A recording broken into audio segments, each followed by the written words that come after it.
A little bit more. Okay.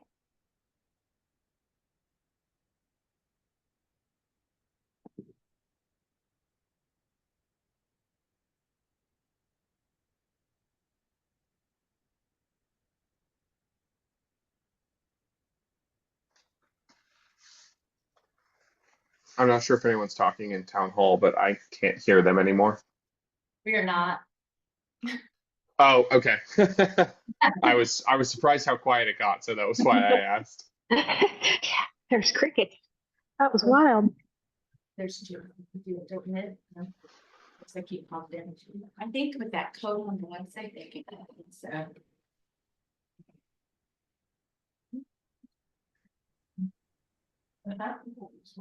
Yeah, we're trying to get better sound to everything. Just waiting for the all go. We're getting close.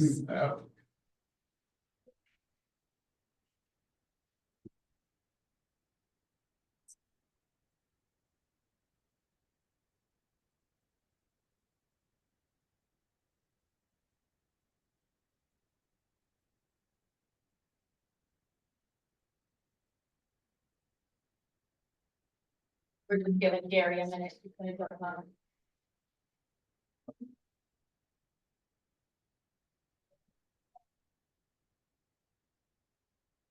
Can you hear us okay when we do speak?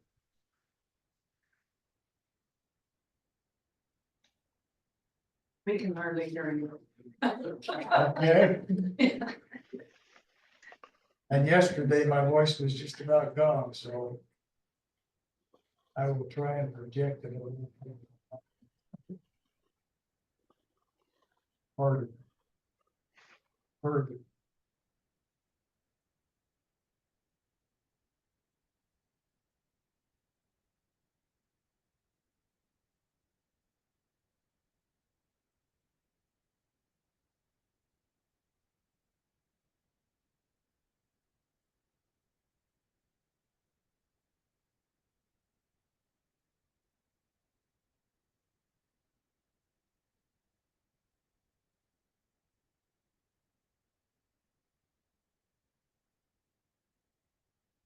Really lagging. So.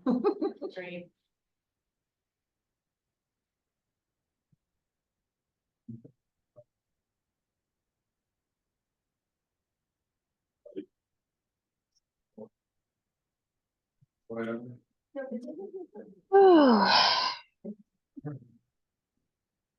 Jenny, you might want to mute. I'm so sorry.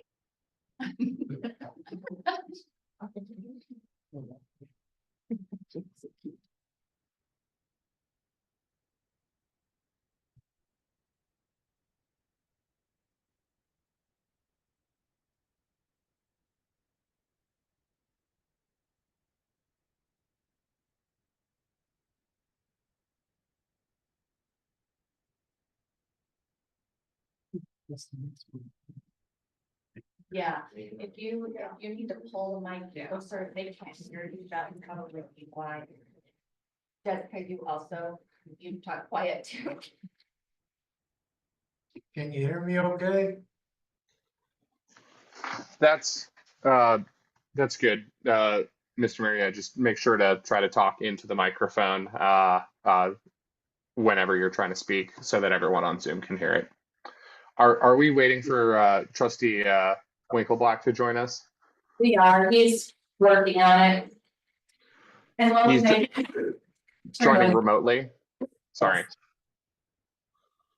What was the question? So maybe you can hear the mayor a little bit better. Oh wait, that's someone. Nope, that's someone else. Oh, that's pretty good. That's Denise, I'm sure. Oh, is she there, Denise? Yeah, here we go. Oh, but that is him. All right. Okay. Yeah. The first time for the pledge of allegiance. I pledge allegiance to the flag of the United States of America and to the republic for which it stands, one nation, under God, indivisible, with liberty and justice for all. Thank you.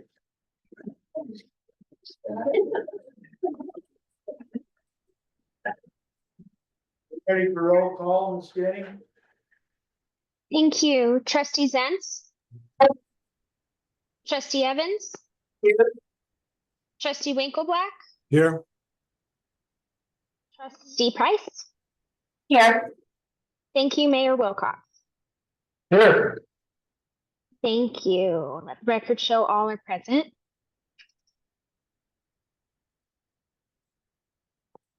Is there any changes or deletions to the agenda?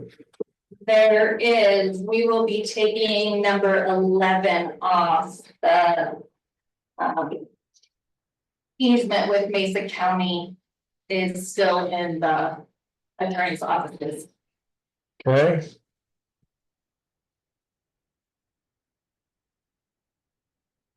Okay, persons not on the agenda, if you've signed up on the sheet. Please limit your comments to 3 minutes and address your comments directly to the mayor.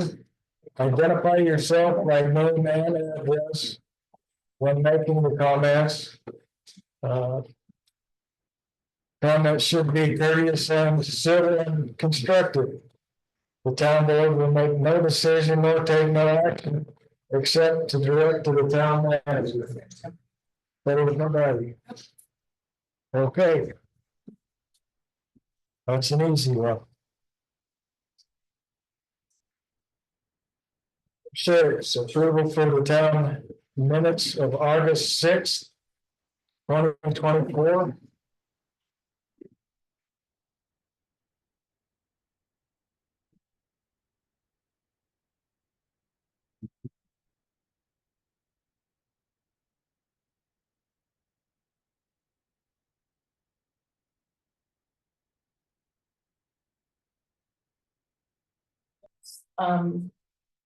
Trustee Winkleblack's name fits on item number 6.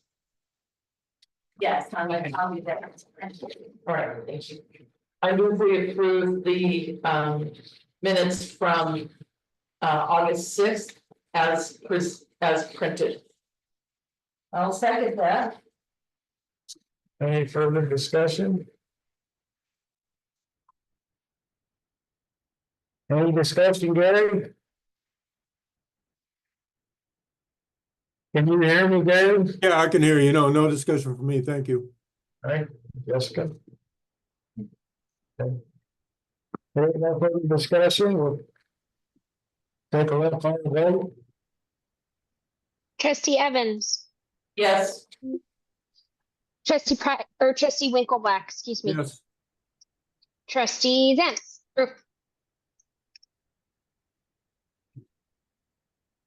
Trustee Zentz? Yes. Trustee Price? No. Okay. Mayor Wilcox? Oh, Motion passed. Thank you. Before we move on, we have discussed this before, but if we're going to have no votes, we should at least understand the reason why you were not approving something, and we need to have that opportunity during discussion. So I would like to hear why it is that you were voting no, planning to vote no. It was not an accurate description of what Kendall said, and that's why we asked to be fixed.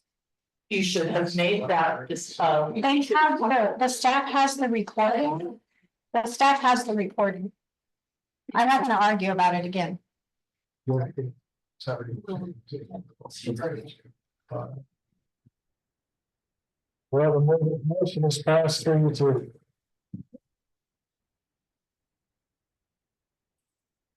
Because that means that 40% of you guys think that was an inaccurate historical record, right? So shouldn't it be fixed? That's such. We already asked for it to be fixed. Well, that's your job though, is to tell her where it has to be fixed, and then she has to do it. We did. We did last month. There's no reason to solve for another month. It's the historical record, it has to be accurate. She has the recording. That's what I mean. Sit, you're a council person, sit. If 3/5 vote that it's approved, then it's approved. So there just wasn't a good argument that it was wrong? I'm not up to arguing.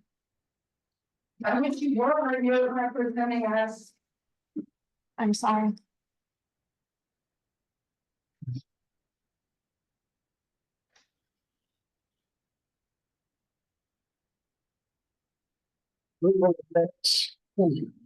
Executive session, September 5th, 2024, That's September 3rd. or September 3rd, sorry, my fault.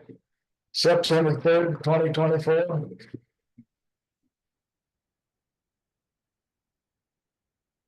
Trustee, There was a few things. Item number 9. I just would like to request for the record, and it can go down in the minutes, that the minutes are a historical, true, accurate representation of a summary of what happened at this meeting. And item number 9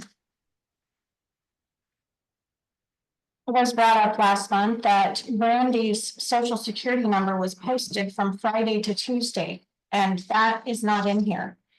If she has further problems with that, this is where she comes back and shows that there was a problem and we confessed it right here. Also, it says town decides to stand up a town marshal's office again. I think that might be a typo. To start out maybe a town marshal's office again. And also, at one point I asked about the temporary position that was not board approved. And you said you said for the record, it was till December, through December, 4 to 6 hours a week. It would be really nice to have these things in writing. And that's not recorded anywhere in the minutes that I can find.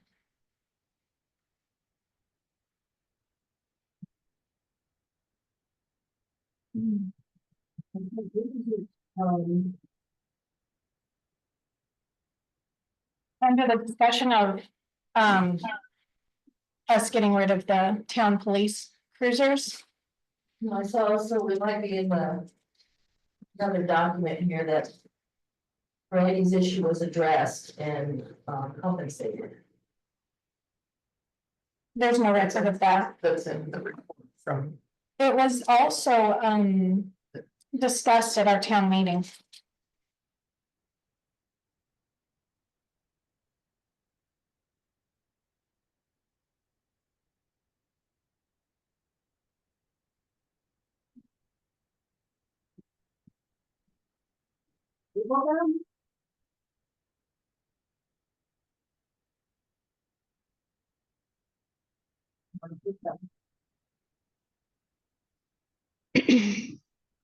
I would make a motion to approve the minutes as amended.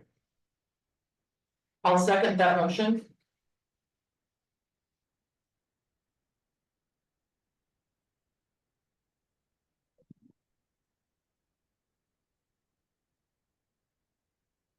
Danny, you want to take roll call? Yes. Trustee Zent, Yes. trustee Price, No. trustee Winkleblack, Yes. trustee Evans, Yes. Mayor Wilcox. yes, Motion passed. Thank you. so approval of executive session, September 5th, 2024. There was no mention of a special meeting until we got these minutes in our packet. And now it says that there was a special meeting at Vega Lake Lodge. What would you prefer it to be called? What did we advertise for 24 hours in advance? a board retreat work session. Yeah. There was no advertisement of a special meeting. There was no talk of a special meeting. There was no, in fact, you guys have stated me. Trustee Price voiced her concern and wished to confirm that we were allowed to do an executive session within a work session. If it was called a special meeting, Trustee Price would not have any problem having an executive session within a work session. So if I can speak to this, the statute says that you could have an executive session during any meeting of the Board of Trustees, and any meeting of the Board of Trustees is any time when a quorum of you all is present.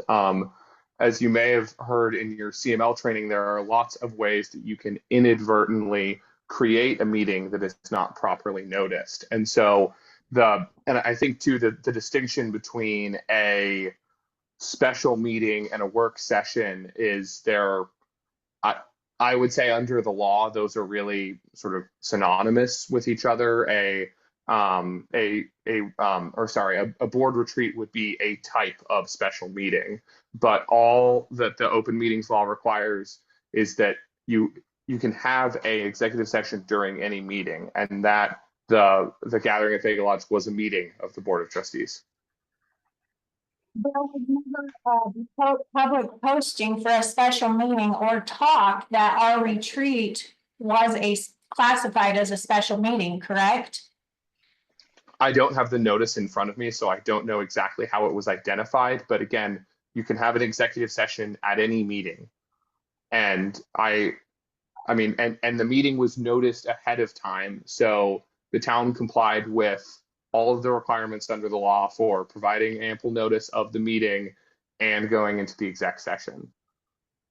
Okay, there was no discussion though. You were there. There was no discussion of it being a special meeting. It was a work session. I'm trying to be transparent and honest, and that's our job as board members, correct? Well, a retreat would be considered a special, and we call it a retreat if that is the preferred verbiage. What did we advertise for to the public? Does anybody remember what we advertised? The notice in front of me, because I'm looking for it to see how. Special meeting is a special meeting. Yeah. So. Oh, please stand up. They'll show us. She's looking for it. From what I understood, it was a board retreat and a work session, and from what I've been reading on the Colorado, rules or whatever, it says a executive session, from my understanding, is an executive session has to be at a regular meeting with an agenda, but That's not correct under the statute. An executive session can be conducted at any meeting of the Board of Trustees, not just a regular meeting. That change. but when did that change?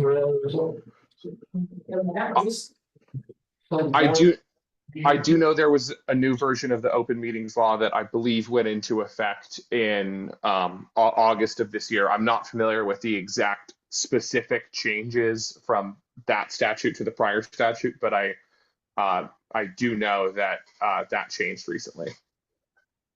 I honestly can't approve these minutes saying that there was a special meeting because that's not what we advertised for. We can correct the minutes to say a board retreat. It was advertised as a work session. Okay, we can correct it to say work session, whatever it is you would like it to say, we can correct it to say that That'd be, and approve it. that'd be great. Sounds to me like basically your little meetings illegal. Exactly. Nobody wants to go to a board retreat. It was posted as a board retreat. To me, that's the board. If it's posted as a special meeting, it's a special meeting. It's posted as a regular meeting, it's a regular meeting. And that's the really big difference between the two. We always know we should be happy right now if we want to get into the next. If you're hitting on the rules, we should be silent.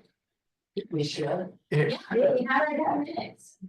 sign up. No, not Freeman Street is an entirely different thing. No, it's not. Yes, it is. Here's the thing, it was announced, when it was announced in here to the gallery, it was announced that the public was welcome to come to that day. Which I have to abstain from voting because I wasn't there anyway.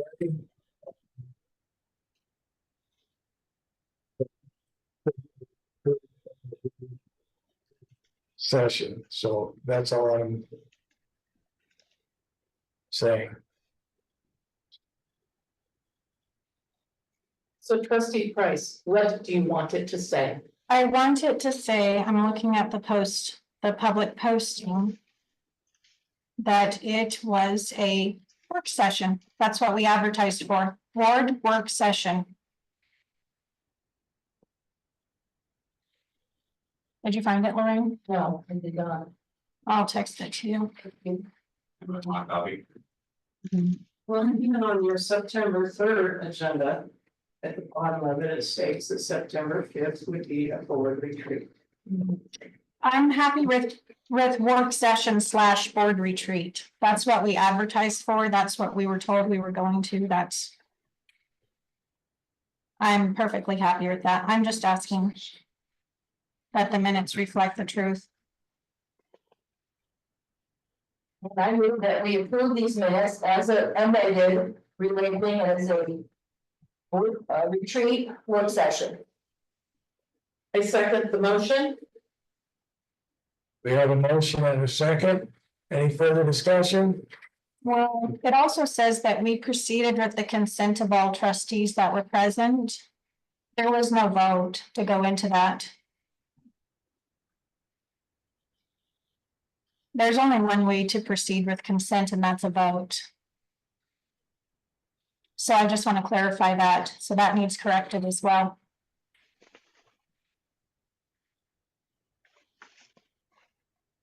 Can I ask the other trustees? I mean, I believe before we went into the executive session, everyone was asked to state affirmatively whether all of the trustees were asked whether they wanted to proceed into executive session, and everyone answered in the affirmative. So Was there a vote? Again, I wasn't taking minutes in the meeting. I was there. I remember every trustee saying that they wanted to go into that they wanted to proceed with an executive session. And the minutes reflect that. You said you weren't taking minutes, but the minutes reflect that? I mean, I wasn't taking the minutes, but I can read them in the packet. I have access to the packet just like you do. Right, all it says is proceed with consent of all trustees that were present, and I'm saying that there was no vote held. And that's part of the procedure, so it needs removed. But are you disputing that all of the trustees that were present at the meeting did not agree to proceed into executive session? I'm disputing that there was a vote held. And it's come to my attention that there had to be a vote. And there was no vote held. It doesn't say that there was a vote, it said proceeded with consent. Which is true. Yes. There was no vote. I think the most important part of it is that we went into an executive session with the consensus of everybody was there. That's the most important thing. Okay, it seems like we're just spinning our wheels here. Let's move on to more important things. All right, we met, we agreed to have the consensus of the meeting, and we had the meeting. Mm-hmm. And to Trustee Winkleback's point, there is a motion on the table that has not been voted on. Yeah, it's still in discussion. So I would just like to state for the record, there was no vote held. And the record says that. It says proceeded with consent.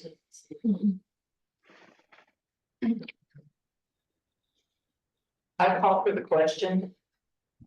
Well, we have a vote. Trustee Price, No. Trustee Evans, Yes. trustee Winkleblack, Yes. trustee Zentz,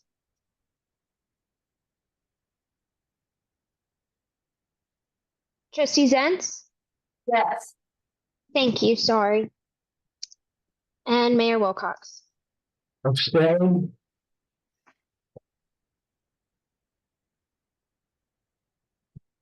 Motion passed. Yes, thank you.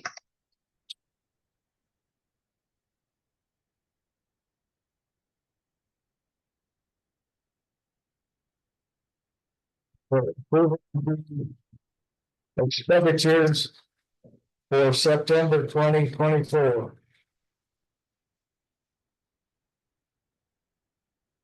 Any discussion on the expenditures? I'd like to ask what CNL stands for on CNL materials. Page 31, $1,400. The abbreviation for carrier neutral location.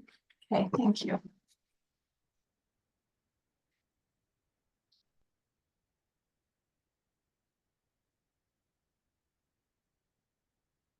And we're still getting a monthly bill from our old attorney. How long will that go on?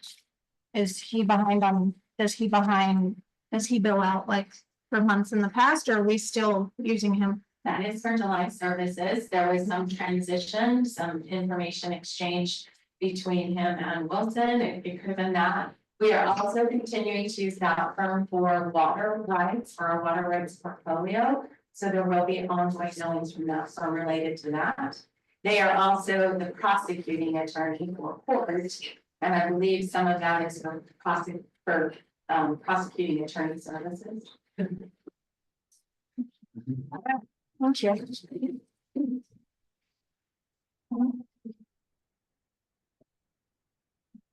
Good. Any other discussion?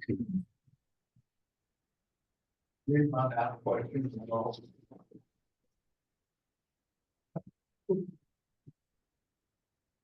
No. Will we have a vote on the expenditures?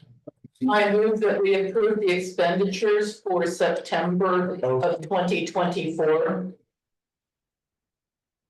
I'll second. Okay, we have a motion and a second. I apologize. Any further discussion? Hearing none. Will we have a vote? Trustee Winkleblack, Yes. trustee Price, Yes. trustee Evans, Yes. trustee Zentz, Yes. Mayor Wilcox. Yes. Motion passed, thank you. Consideration of Platte Valley School District's request to waive the water project tap fee of $173,250. You want discussion? Well, I just want to make it clear that I felt we were elected to represent the best interest of the town constituents.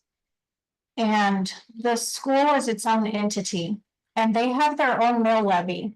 And water tap fees are part of our ordinance, and as board members, it is our job to uphold the ordinance and to look out for the people within town's best interest.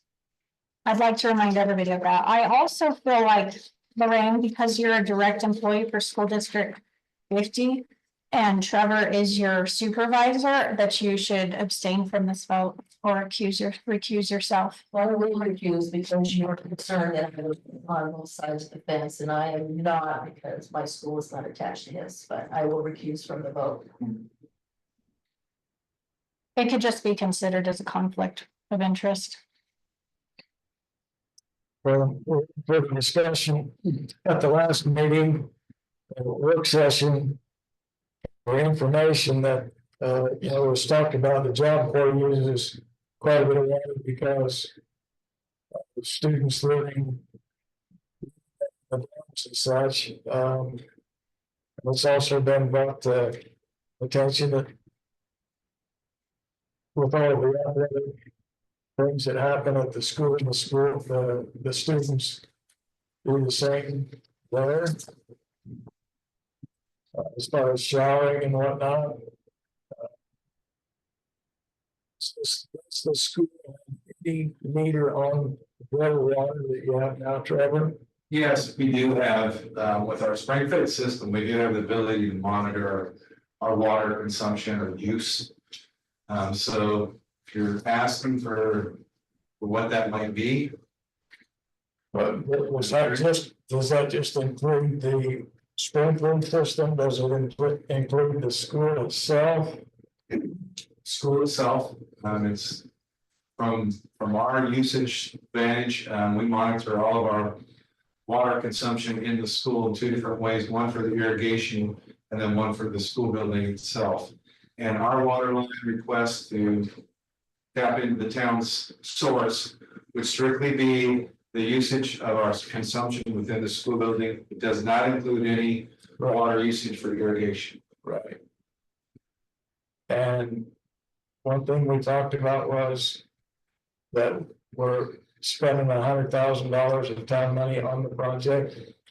Is that correct or no? No, I think the context for that statement is just, we had $100,000 worth of an engineering estimate of $100,000 on the line between here and there, but it's serving all of the properties. And so it's just inherent to the existing system. It is not an additional cost associated with the water line. And I'm sorry if I confused that issue last time. I misunderstood. There will cost, I might add, I understand, because it is our concern as well, Trustee Price. The dollar burden for all of us, because our bond is this community's bond. And those students that we are serving are these communities, family and students. And obviously, we understand that another burden as far as the financial aspect is something we'd all like to avoid. But we are investing in our kids, we are investing in our community.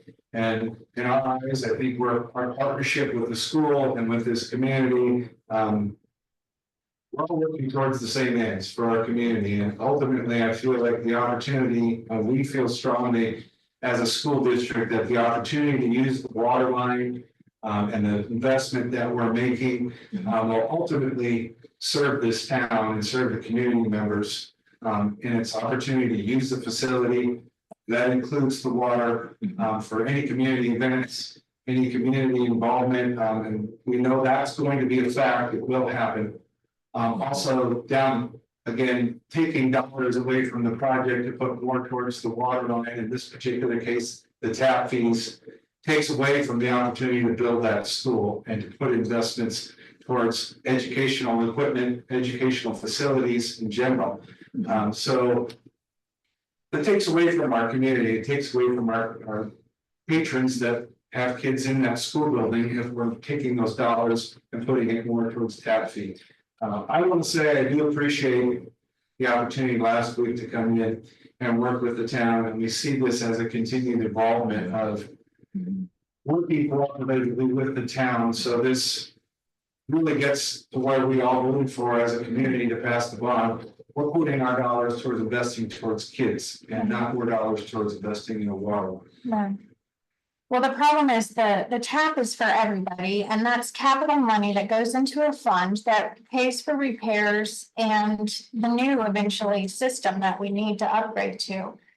And you guys have a 200,000 gallon tank that's gonna be filled, and that could strain. If we have a failure in 6 months and have to rebuild, we have to pass a mill levy on only the people that have property within town limits, whereas your school is serving the entire community. So somebody has to pay this money. And so it's fair to absorb it throughout the entire community who uses the school, not just the taxpayers of Collbran. And I know it's all about the kids. There's a lot of community members that have kids. I understand that. But what we took was to represent these individual property owners and citizens And this is in our ordinance, and that means it's our law. And if our board members think that this fee is astronomical, then I guess we need to go back and change our ordinance, but we can't just make an excuse to gift one entity, is what I'm saying. Just my opinion, so. And as I explained at the last meeting, my understanding was that we do, by law, have to stay in the black, so there has to be some reserves. I don't remember, it's been a long time ago, but we lost quite a bit of sewer line down over the clinic. The offices that was a big replacement, so we can't control Mother Nature.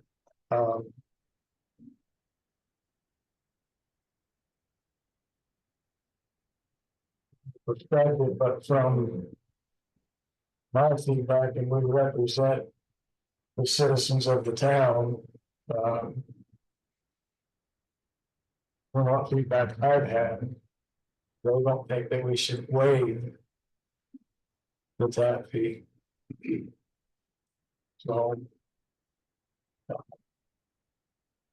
Well, I'm only gonna argue that we're on the same side. Yes, most definitely, we better support the community. Right. And the school, obviously, the focal point is children. But ultimately, this water line is something that affects our community, and we know that. That's why we've invested the dollars that we have in this specific aspect of the water line. And we've been very appreciative with the opportunity to go for the Dole grant through the town of Collbran. But I, again, feel very strongly, as well as our school board, and I believe our community, and I know that there's a lot of opinions out there, but I think the right thing to do, and thus we're here tonight to ask, is that there's an adjustment made for the significant commitment we're making to make this happen. And it's, ladies and gentlemen, my belief that long term, this is the best solution. Sustainability. We gotta make this happen so we won't stop. This will be something that gets done regardless. Right. But again, I would ask that the town trustees consider adjusting this water tap fee with this project. It's supposed to be the best outcome for our kids in our community. All right, back on some of that too. My name is Eric Allen, I'm a school board member. I took a look back into some of the numbers that EQR 36, 38 and a half gives the $173,000 tap fee. That based on 550 students in the facility. That's what the best grant mandated our school to be built that size. We've got to build a minimum square footage per student. That's why they're building a school that size. And so that's where that 38 and a half EQR comes from. Therefore, $173,000 number. The 18.5 EQR is much more realistic as far as the number of students in the school. It's a 5-year average that 264 students. That's down from 30 years ago when I was in school, but it's consistent for the last 15 or 20 years probably, and a much more reasonable number. And if you scroll up to the town's water projected usage was that, or maybe it was the school district's engineer, West Water Engineering projected 79,000 gallons a month. Our recent history of use at the school over the last 12 months is about 52,000 gallon per month usage. That's going to put our water bill at just under $600 a month. 42% of that goes to the enterprise fund. That's $290 a month. In the numbers guy that I am, $290 a month for the 50-year lifespan of that school is your $173,000. The town is getting their money back in more than one way. You're also opening it up to more potential users on the line, which is a brand new line, which shouldn't take much maintenance or expense in the considerable future. Other tap fees of new users coming on there, there's, plus when we signed tie in, the town now has another $2.5 million worth of infrastructure that it didn't have. So I believe that makes the $83,000 ask a no-brainer, and I'm still arguing for the full $173,000. I think it's valid. I think the town gets plenty out of the deal, and there's some comments in there. It sets a precedence for our town and our community to work together for the best of people in our whole community, not just the residents of Collbran. There's a lot to be said for that. Right, Thank you. I appreciate it. It also sets a precedence that you're gonna waive the fees. I will interject, and I thank everybody for the opportunity to have some discussion tonight and that you're listening. This is what this partnership has been all about. And I understand precedent. I work in a school, we understand written rules and guidelines. I also understand, as far as precedent, there is no other school here. There will not be another school that comes forward and says, we need this water line and a tap fee.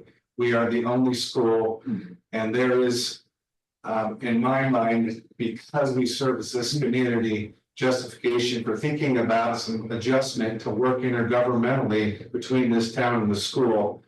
And due to the fact that we've made this a substantial investment to make our side of things amenable to the town, please consider this. This is something that we feel strongly, and I know in our minds, our investment is equitable to your consideration for the tap fees, and we ask that you consider it. I'll stop there. At this time, I'm not in favor of waiving the complete fee. But I would consider looking at the EQRs and billing the tap fee based on current enrollment.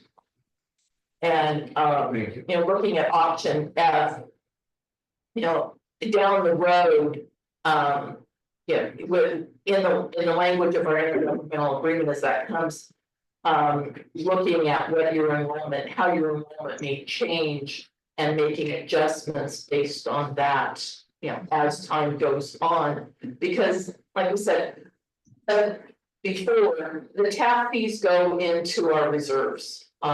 It helps to, it's kind of the jump start for the maintenance, the ongoing maintenance of the line. And as you know, the school, if you don't account for maintenance and plan for it and have the money available, you start getting into a whole lot of problems. And we need to not get into a whole lot of problems. So I would be willing to consider changing the EQRs at this time from the full EQR 38.5 to 18.5 and adjusting it as necessary in 3 or 5 year intervals.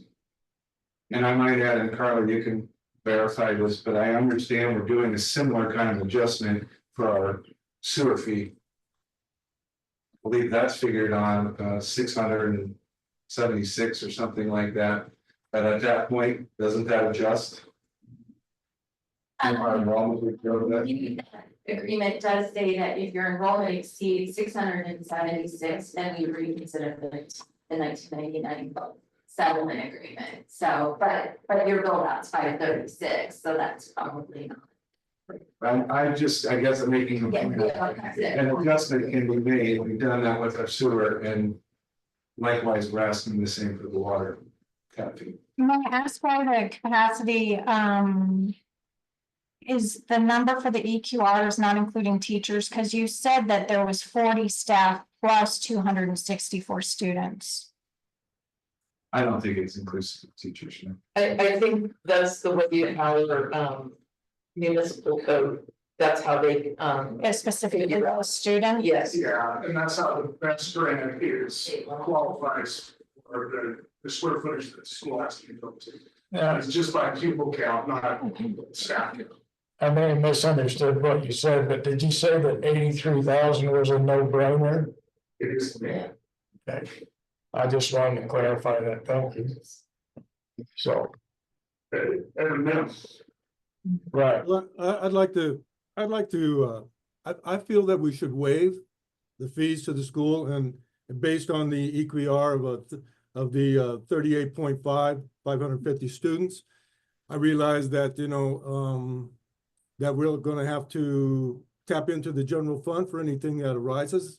At this point, however, I think it's the right thing to do for the school, for the students, for the community.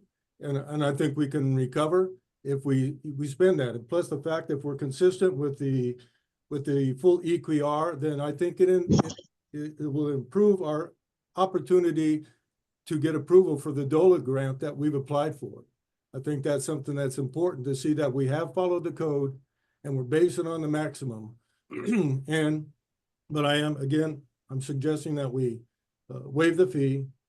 And again, I realize that it's going to affect the general funds. However, I think it's the right thing to do for the community and for the students. And I think we'll recover from that. I think we have to look forward and it's a one-time deal.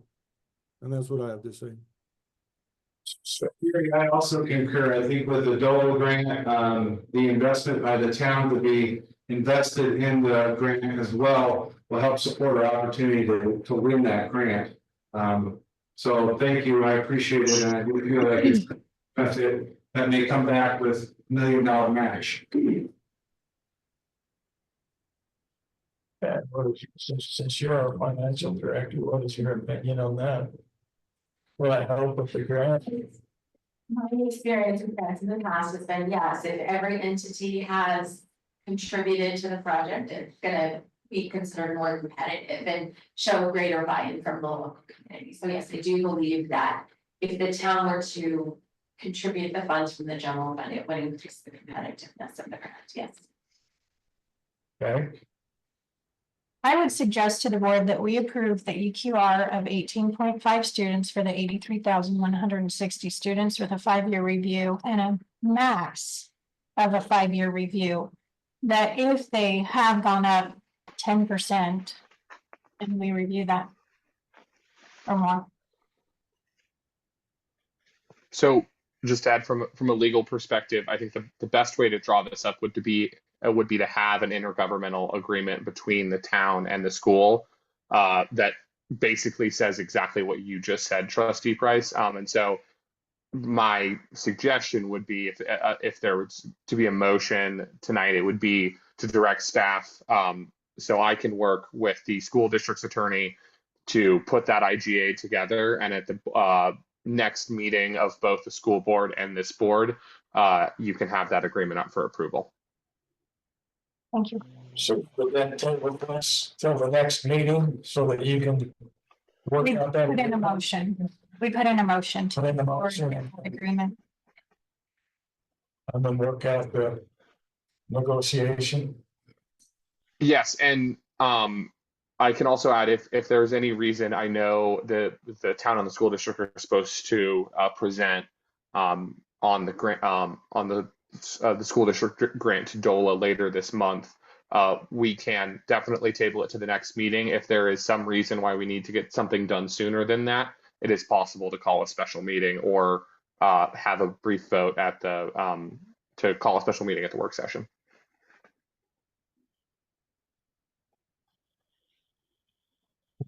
I believe if we're gonna have a work session, that at that meeting, that we leave all of the options on the table, not just narrow it down to one.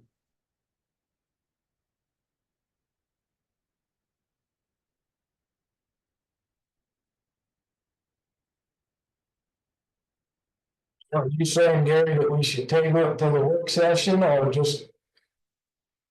Are you agreeing with Trustee Price that we should do the 18.5? Well, I mean, I just, Again, I guess I'll reiterate that I went with what we were presented with, option C, and that we would base it on the 550 student, because we're following the code, the methodology that's in the code. We're not deviating from that, and I think that increases our chances of getting the grant.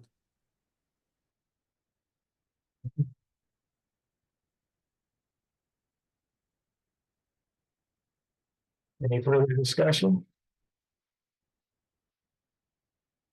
You will have a motion?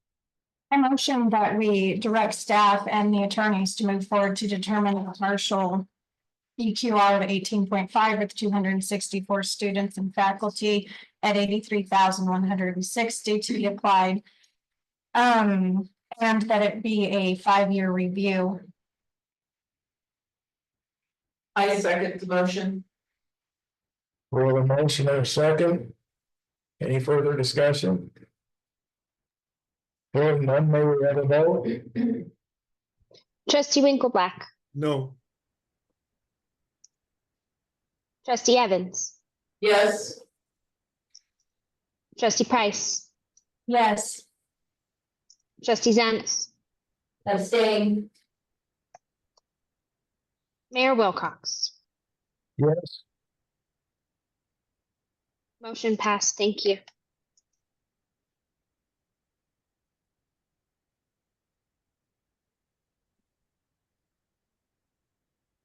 Thank you. Appreciate it. Number 12, the onboard update from Asset Construction Management.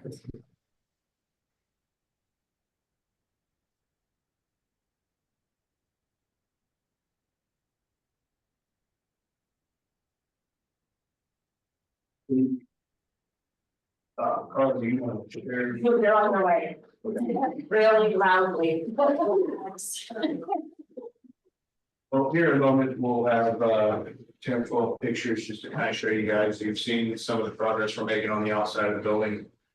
These photos will show the progress inside, a lot of framing that we've been putting in.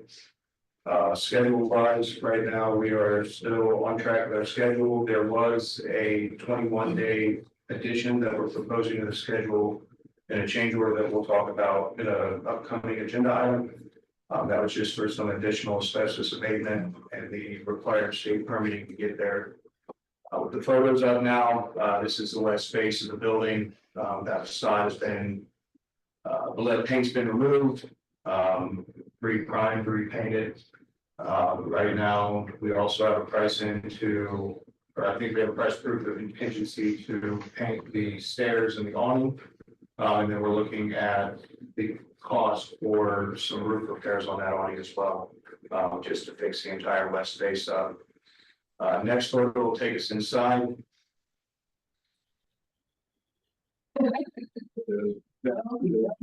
Step with the outside. Yeah. There. So inside, you'll see we have floor protection down on that wood floor. This is the stripped out demo building. You'll see that we've removed those walls for those 2 bathrooms. The next photo will take us further west. It's like.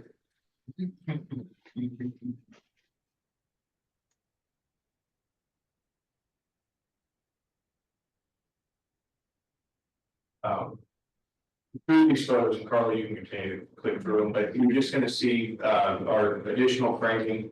A lot of the existing framing is staying in place. Our new framing is just going in the spaces in between them every 2 feet. That's for the full arch of the building. As we get through these photos, you'll see that we are removing the exterior sheathing and siding from the building. Those are your projectors above the entryway.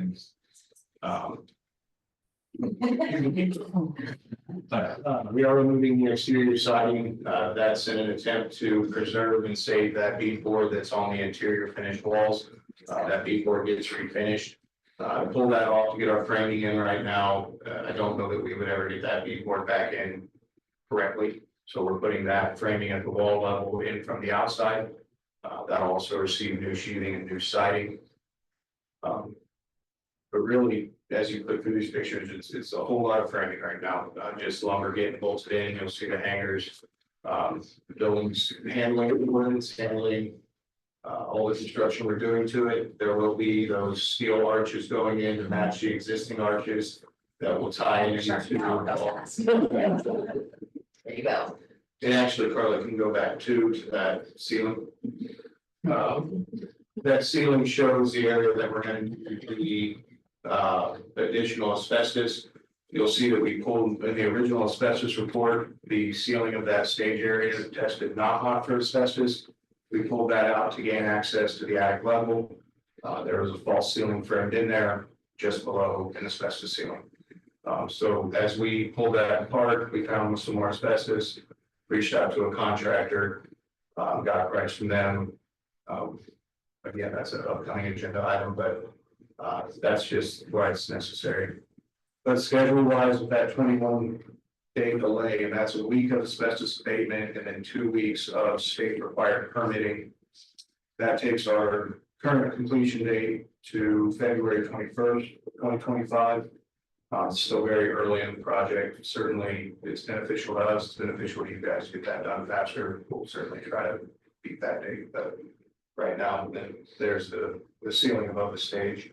Above that framing there is where the asbestos ceiling, we had that tested and it was hot. Other items, schedule I discussed, got some information on the reflectivity of the roof. That has come up a couple times. We were able to confirm that it does qualify. Drexel is the manufacturer. It is approved for their cool roof rated products. What that is the cool roof is one that strongly reflects sunlight, cools itself by efficiently emitting any heat that is absorbed. There's a whole package that effectively compares it to wearing a white t-shirt in the sun versus a black t-shirt in the sun. And this roof, it qualifies for that in the skin color that is approved.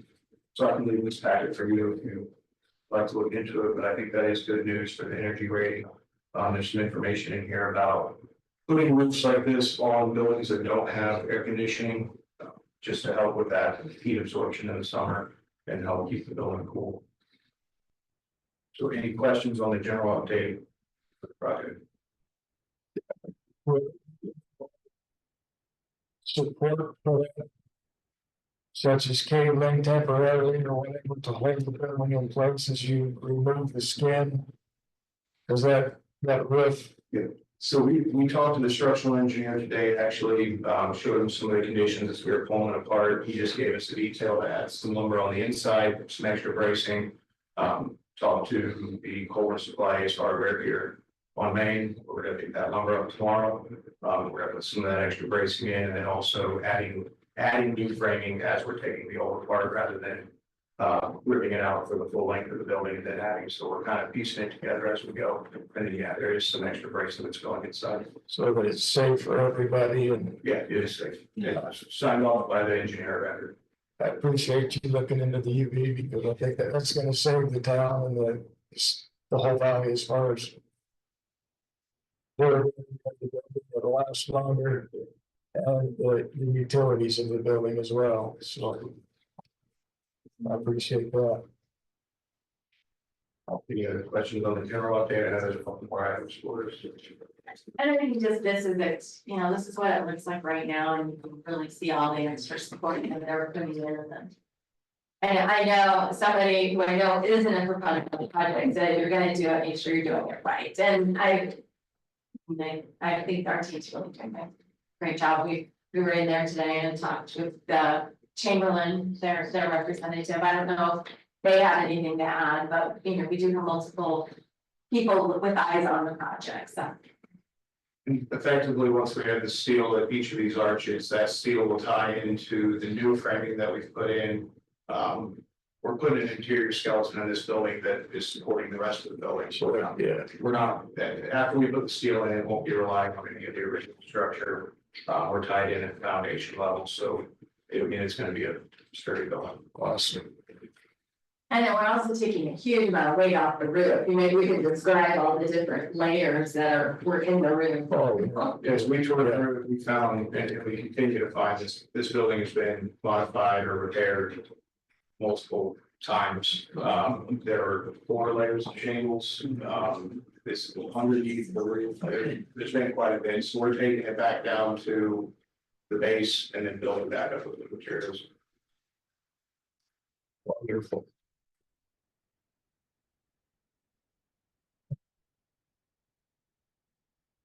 Other questions for right now? Appreciate the effort. I think with the next couple items as Yeah, well. they'll be 13. Okay, direction to the staff regarding the kitchen options for the auditorium. And so, you know, we have had a request to do various costing options for kitchen, alternatives. And so, what, our team has helped us do is kind of put together a spectrum and a range. And so the, most inexpensive option that we were able to identify was to install a single stainless steel sink. It would be back in the annex, kind of between the main hall and the women's restroom. The big furnaces that were there have been removed. And so now it could be placed against the wall. It would be a large 15-inch, a very large stainless steel sink, hot and cold running water and with a garbage disposal. And then we are able, by doing that, to plumb it back through the women's restroom, through the plumbing in there. And that option is about $15,000, $16,000 to do that.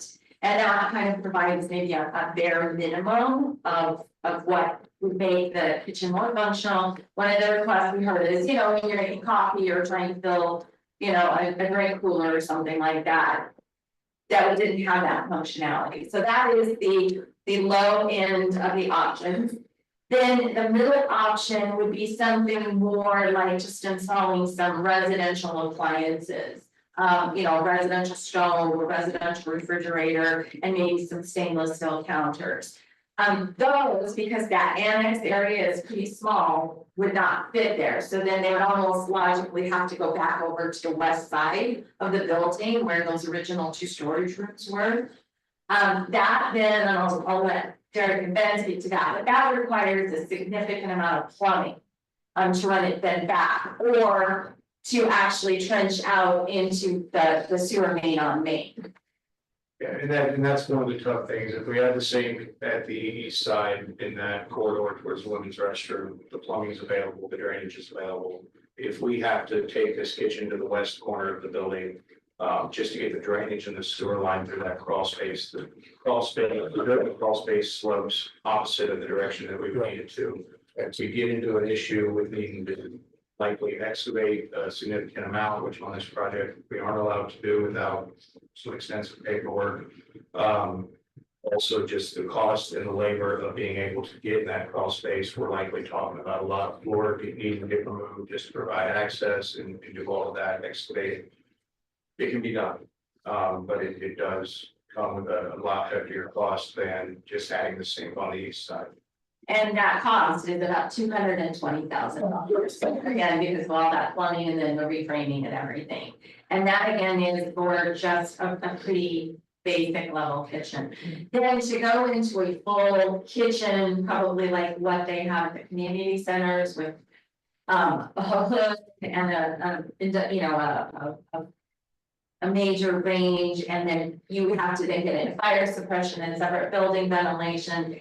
And that, I mean, we didn't even kind of get that far, but that's conceivably around $500,000.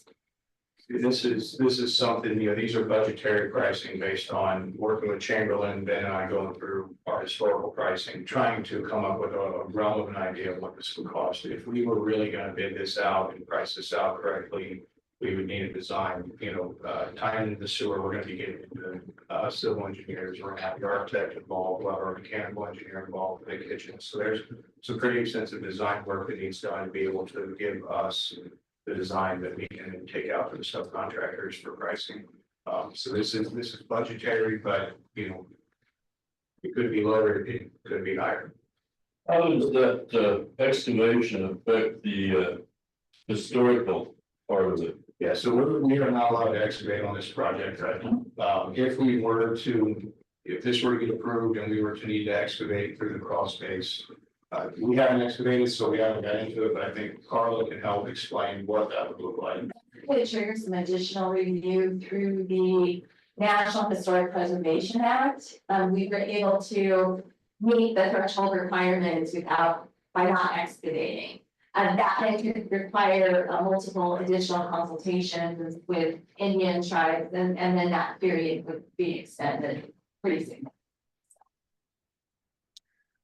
Originally, I was the one that was kind of advocating for like kitchen type facility within the auditorium, and after I looked at the numbers, I don't think that's reasonable. But I would like to see if we could consider at least a double sink, a commercial sized double sink in the building, and that does allow for some organizations to at least have that available to them, and if they need to bring everything else in for whatever their purpose, then they could do that. But I think the $122,000 estimate is it's too much, and I'd like to kind of back off of that request. Did you say the sink was? The first option. It's about 16,000, I think. The size of the stainless steel sink was it 18 inches? It's a, Is that a kitchen size or commercial? it's a commercial, deep. So it's 18 inches deep, and it's 18. I'd be more tuned to that too, so that, because that was one of the things that they wanted was access to fill water and Coffee pots. coffee pots and stuff, and that can be our first step, and down the road, you know, it's always something we can revisit at a future day, but I think with the grant we have and the historical stuff, we have to keep the building where it's at, and excavation to me is not an option at all. right. I agree. And I think as they were planning for renovations to the auditorium. Yeah, this came up, and at that time, it just didn't feel like having a full. Whatever kind of kitchen at the West End was really cost effective for this phase of the project, and that's why it wasn't included. Yeah, but you know, it wasn't said, no, we'll never do it, it's just right now. For getting the functionality back to the auditorium, that it really wasn't right at this time. And I think, you know, the $15,000 or $16,000 option would be much, you know, much appreciated. At least have the basic appliances and a sink and. Just the thing. Just the sink Yeah. itself. Yeah. That's why. Need the sink. Because part of these renovations is going to include upgrade of the electrical system, and that's going to solve a lot of the other problems, like having you know, griddles and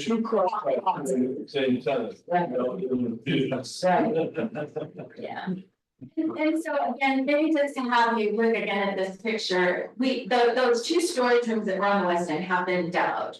That was necessary, both to expose the projectors and to facilitate the installation of those internal trusses.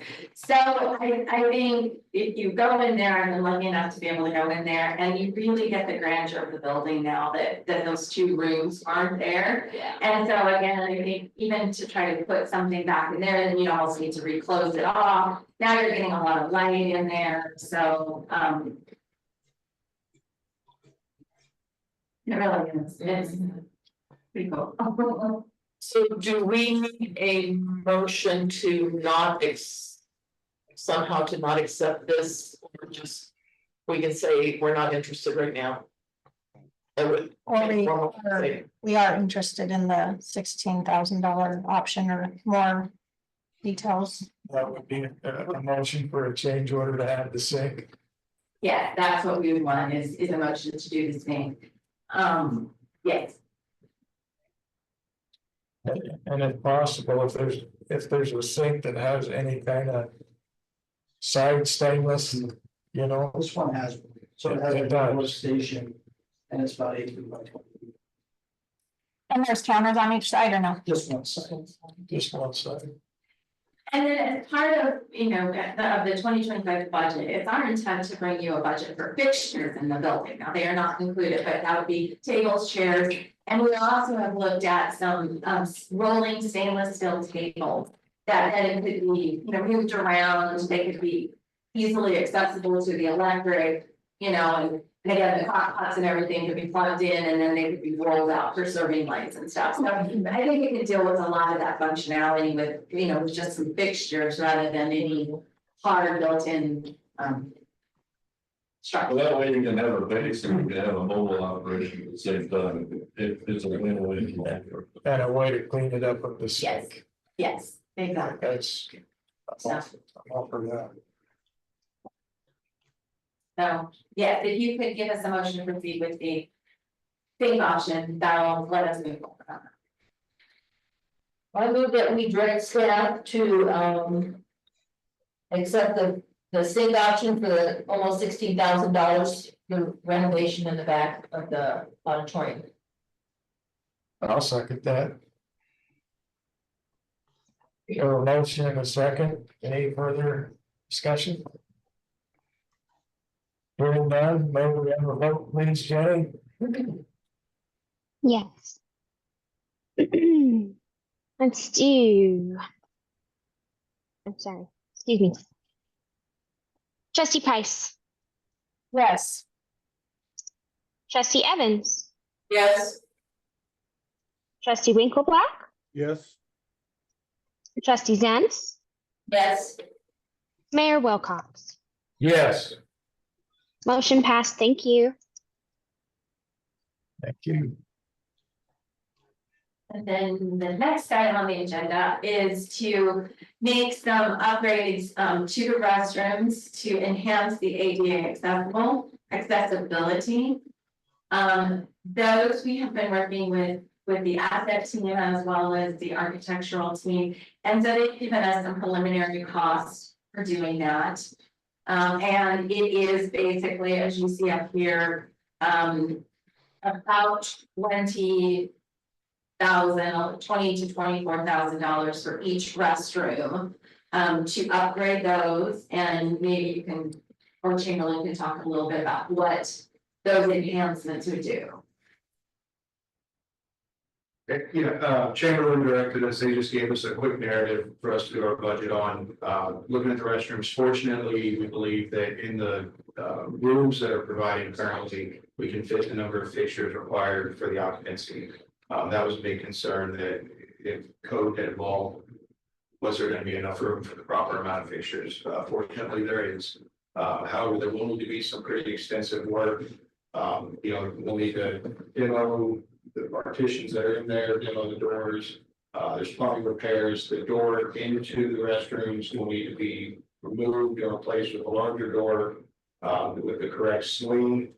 There will need to be new partitions. There will probably be all new plumbing fixtures set at different heights, the proper distances from the wall, grab bars added, the backing in the walls for the grab bars. Really, we're gutting those restrooms and refinishing them to get those to full ADA compliance. Also, there would need to be some work likely in those corridors that leads back to the restrooms. We can't call them ADA restrooms if the access or the pathway to them isn't also ADA. So again, with the narrative provided by Chamberlain, we put together some budgetary pricing. If you can scroll down, Carla.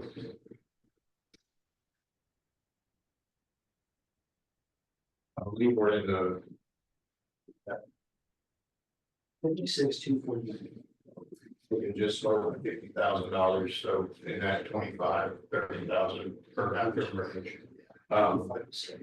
And this budget does, you can see, include a little bit of contingency. This is another one that if we were to move forward on this, we will need to engage the design team to give us a design that we can take to market and actually bid out.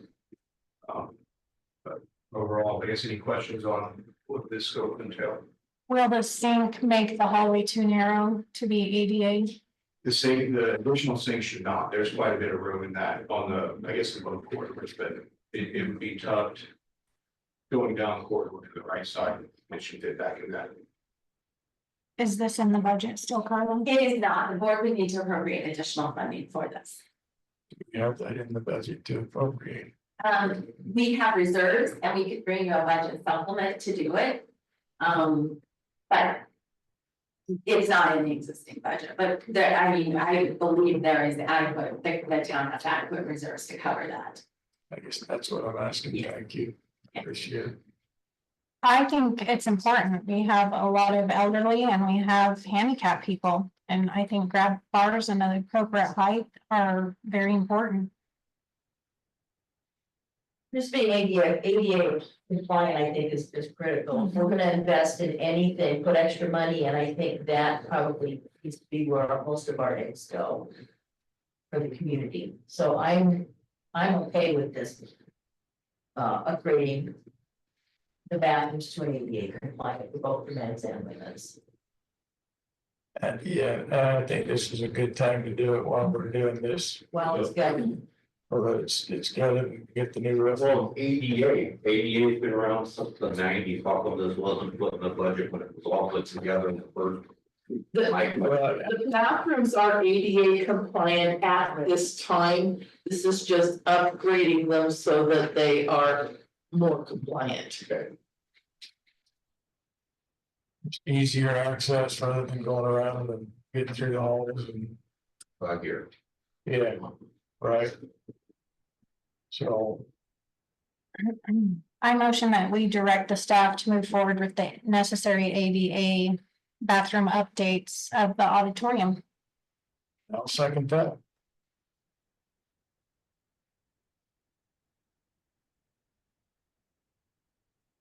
Okay. Further discussion? I'm sorry, Jenny. No, I jumped the gun there. My bad. May we have a vote, please? Yes, of course. Trustee Winkleblack, Yes. trustee Zentz, Yes. trustee Evans, Yes. trustee Price, Yes. Mayor Wilcox. Yes, Thank you. Motion passed. thank you. 15. Approval of the change order 001 from 9/2024 for necessary asbestos abatement. So this, because this is part of the existing conditions of the building. This, we believe appropriately comes out of the building contingency. So as we talked about that guaranteed maximum price. We believe this is not new work, new scope of work. This is within the existing conditions. So in collaboration with the asset team, we agree that this should come out of the contingency. Their insurance that they have on the project will not allow them to contract directly with the asbestos abatement. And so the town has gone ahead, we have taken the initiative to go ahead and do that, so we can move the project forward. So in agreement with asset, we propose to remove that of the project contingency so that the town can pay for the asbestos removal directly. We will also probably have some testing, we don't have that number in just yet, but that, I don't know necessarily that will take out of the contingency, I don't think it'll be any, hopefully that much. But we did want to remove it from the project contingency, again, it falls within the guaranteed maximum price. And we also do need to extend the contract completion days for the extra 21 days that the asbestos abatement is going to take. So this change order formalizes both of those items.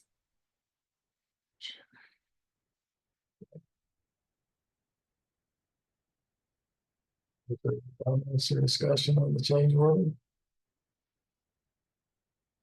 Take a motion. I move that we approve change order number 001 to take $10,965.35 out of the contingency for asbestos abatement and to extend the contract time by 21 days with substantial completion by February 21st, 2025. I'll second. We have a motion and a second. Any further discussion? Hearing none, may we have a vote? Trustee Zentz, Yes. trustee Evans, Yes. trustee Winkleblack, Yes. trustee Price, Yes. Mayor Wilcox. Yes, Thank you. Motion passed. thank you. Item 17, review and presentation of the 2023 financial statements and auditors report by Blair and Associates. We have this number 16. Oh, 16, I thought we were. I'm sorry, I circled that. Asbestos abatement agreement, auditorium asbestos professionals in the amount of 10,900. Don't you just? It's similar. We changed the change order. Change order. But tell them mention the 10,000. It's probably about 3,000. Yes.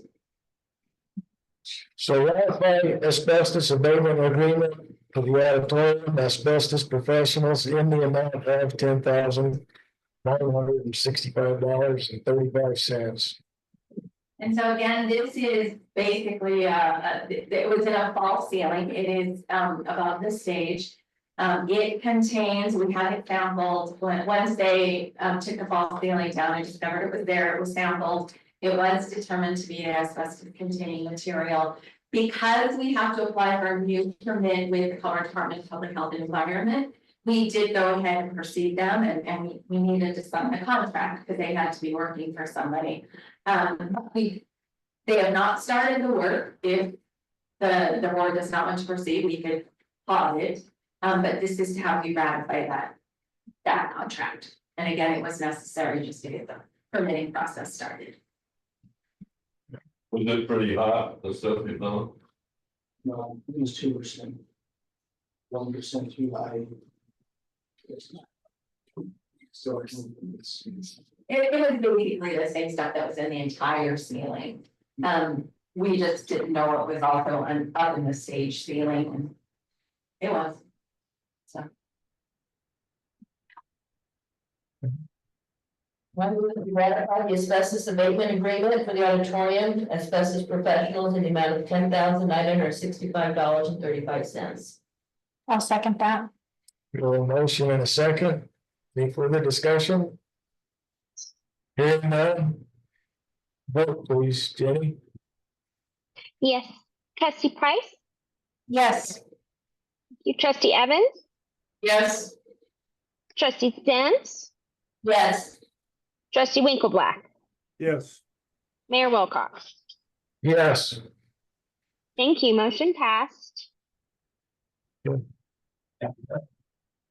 you. Thank you. Super exciting before you guys go. They found the old canvas. Screen today. So we're going to preserve that, and then you saw the projectors. Meant to say that earlier on, but. Thank you. 17, review the presentation of the 2023 financial statements and auditors reports by Blair and Associates, PC, and Carla Distal, our financial director. Yeah, and we have on Zoom, the town's independent certified, public accountant, the auditor. They have reviewed the financial statements that we, for the year ended 12/31/23. And, that report has been completed. It is normally due by the end of July, just because of some timing concerns that both we and Ryan had. And we did extend it to September 30th. It was filed Saturday afternoon, so it has been submitted to the state to meet the requirements. Ryan now can give you just kind of an overview of his process and the report that he issued. He's still there. He was sitting on a phone somewhere, so. Ryan. Can you hear me? Yeah, now we can. Okay, sorry, I couldn't figure out how to unmute there for a second. I'm not used to doing it on my phone. So, like Carla said, we did complete the audit and we did get it submitted to the state on time. I'm just going to go over some of the high points. I'm going to be brief. And then if I'm probably going to have to run. So if there's questions, please get with Carla and then email them to me and we can get those answers back on any questions that you might have. But I'll go ahead and get started. So on page 1, that's where the independent auditor's report is. And this is just going to be our overall opinion of the financial statements. And as you can see in that second paragraph, we stated that we felt like the financial statements were fairly presented in all material respects. So in other words, the financial statements look good, no significant errors in the financial statements. And that's the main purpose of that 2-page letter there. So then moving to page B1. And as you can see at the top of the page there, this begins the management discussion and analysis. This is unaudited. This is prepared by Carla based off of the financial statements that we prepare starting on page C1. So I probably won't go over these in too much detail, but this is pretty much the narrative version of the financial statements. So if you enjoy words more than numbers, this is where you should be. So, but like I said, I probably won't touch on those too much because I'm a numbers guy. So if we move to page C1, like I said, this is where the basic financial statements start. I'm going to go over some of the main differences from the prior year and some of the new items that you might notice from prior year. So on as you can see, well, you probably can't see because you don't have a comparative analysis, but the cash did go up about 780,000 in the governmental activities. Due from other governments went up about 60. There was 3 new line items on the financial statements this year that you wouldn't have noticed before. The first being that lease receivable at the end of the total assets there for the 115,000. That's a GASB 87 requirement based off the lease with Vertical Bridge for the land. And then capital assets went up about 763,000. Obviously, that's mostly due to the broadband project that the town is doing. You will notice that last year, under assets, there was a net pension asset. You won't see that there this year. You'll actually see it in the liabilities that moved to a net pension liability. And that was about a $33,000 swing going from asset to liability. I do have that in the subsequent events note at the end of the report that we're not quite sure how that is going to affect the town moving forward, just because we know that the town no longer has any FPPA employees. So we're still researching on how that's going to affect the financial statements moving forward. But this is accurately represented for 2023. Another one of the new line items you'll see is deferred grant revenue of about 165,000. Again, part of that broadband project. I believe this is the money that you are receiving. You already received from Mesa County Federal Mineral Leasing District that has not been used yet. And then the last new item that you'll notice on this report, deferred inflows from resources related to the lease with Vertical Bridge of the 113,000. And then the net position at the bottom of the page there, it did go up about 1.3 million. So, and you'll see that breakdown on the next page. As for the big differences in the business type activities, cash did go up about 120 and net position about the same on that end.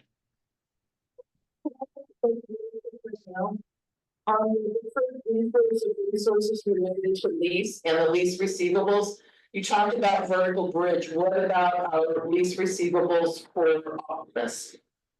Those aren't material to the financial statements. So Thank you. Yeah, so we left that one off because it was such a small amount.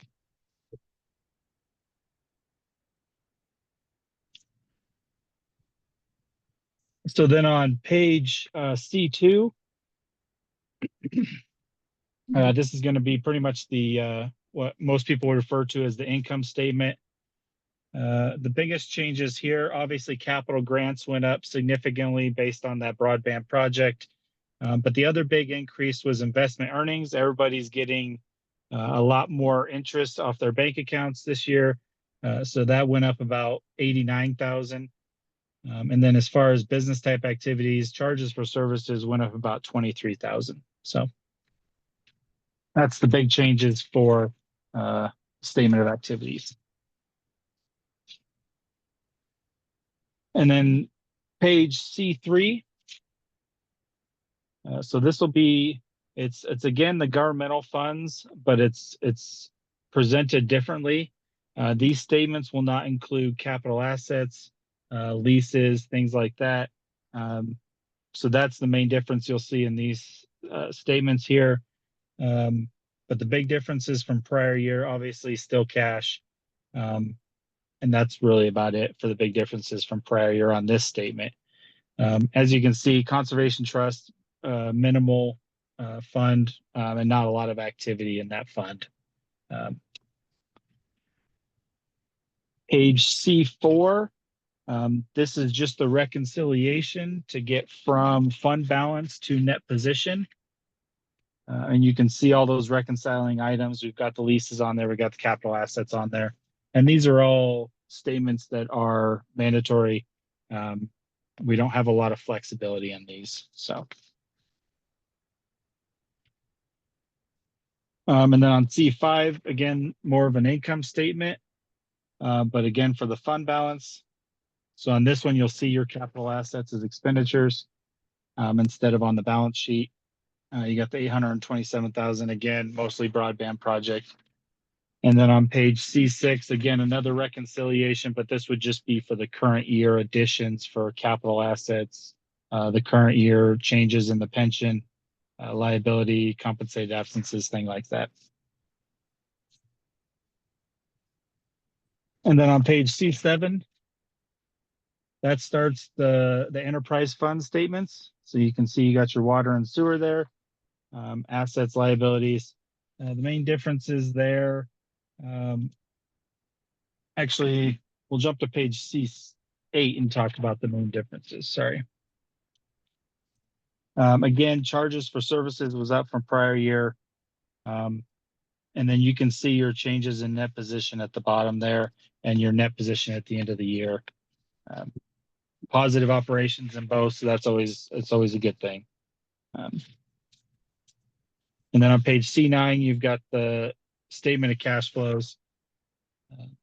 Again, positive operations, cash increased in both funds, as you can see, about that 118,000 in the middle total for both. And then on page D1 starts the notes, and I'm going to skip over most of them. Those first pages are really just describing the mandatory statements within the report. I'm going to skip to page D11. And there's really just a few notes that I want to touch on. Again, on D11, we've got the defined benefit plan. That's the FPPA statement that was for the marshal and the deputy before the marshal retired, and the deputy, I think, just moved on. But this is where you'll get all that information on how that net pension liability is calculated. We get those numbers straight from the actuary study, so we don't have any calculation or input on those numbers. We just pull it straight from the actuary study that you get from FPPA. But it does break down all the details of that plan. On D15, you'll see the breakdown of the capital assets for governmental activities and business type activities.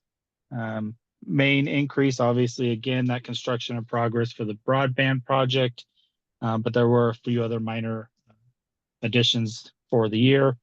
And then obviously the depreciation for those items that the town holds. And then on D16, you'll see that lease receivable again. This is the breakdown of how we're going to allocate those revenues based on the term of the lease. It takes it out through 2028, at which point vertical lease or the vertical bridge can, I believe, choose to re-up that agreement for another 5 years. But this is for the current lease that was signed in 2023. The breakdown of how we're going to recognize those revenues.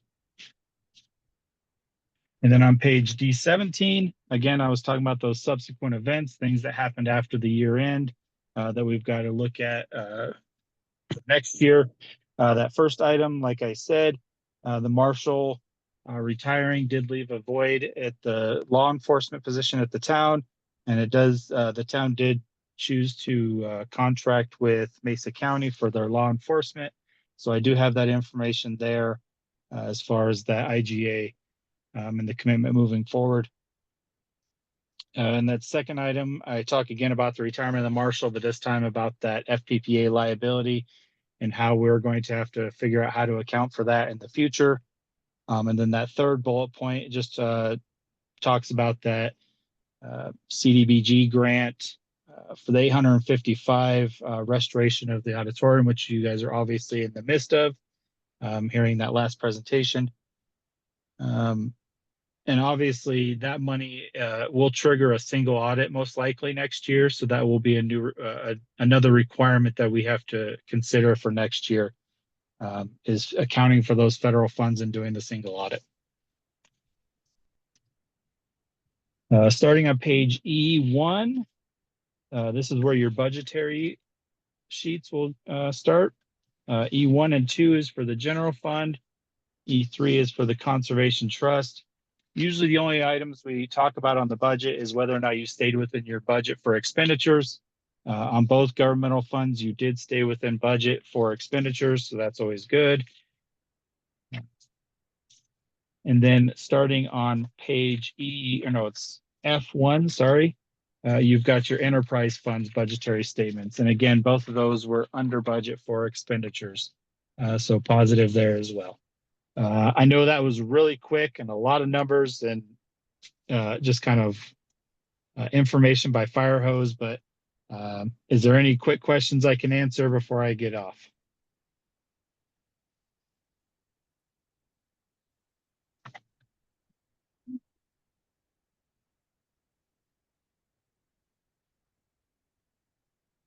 Okay, so appreciate the presentation. You're welcome. I don't know that we have a motion on the sheet, but we would like a motion to accept the results of the audited results from 12/31/23. For the record that it was presented to the board. I move that we accept the financial statements and independent auditor's report as of December 31, 2023 for the town of Collbran. I'll second. We have a motion and a second. Is there any further discussion? Hearing none, may we have a vote, please, Jane?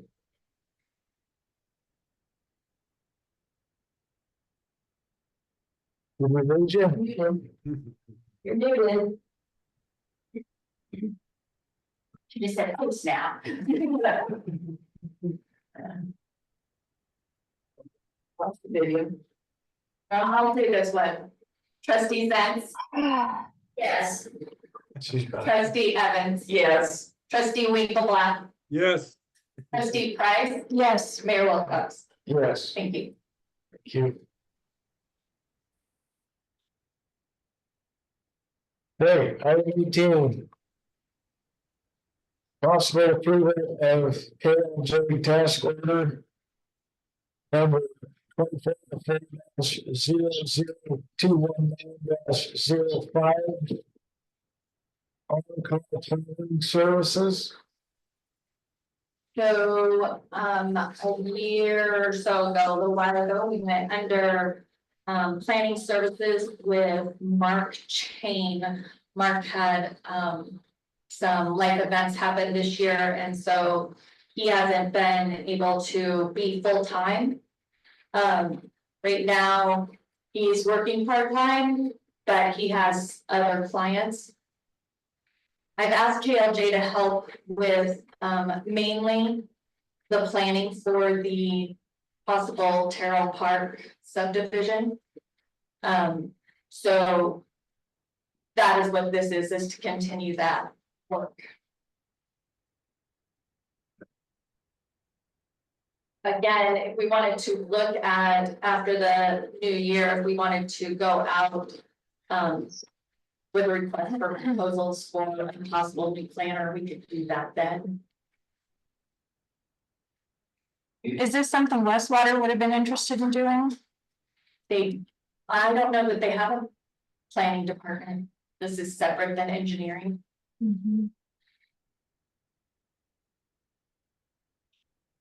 I mean, with them working as our engineer, I'd rather have an outside planning department that's not the same.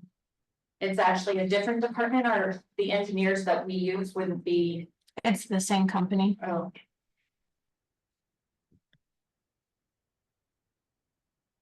Is that unusual to have the same company? Or have multiple departments work together? No, That's common practice. no, it's not. It is not unusual. It's not unusual, okay, that's what I was. Again, they've been a great part of our team.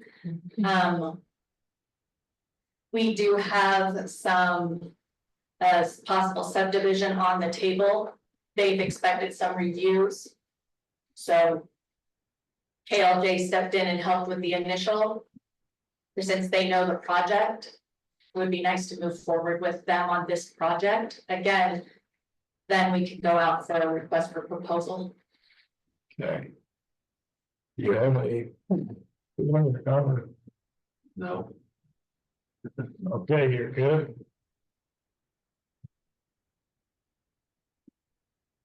Discussion. I move that we approve the Kansas tax order number 2404, 00255. On the on-call claim that we can continue with the Terrell Park subdivision. I second the motion. We have a motion and a second. Any further discussion? Hearing none, may we have a vote, please, Jenny? Yes. Trustee Winkleblack, Yes. Trustee Price, Yes. Trustee Zentz, Yes. Trustee Evans, Yes. Mayor Wilcox. Yes. Thank you. Motion passed. You.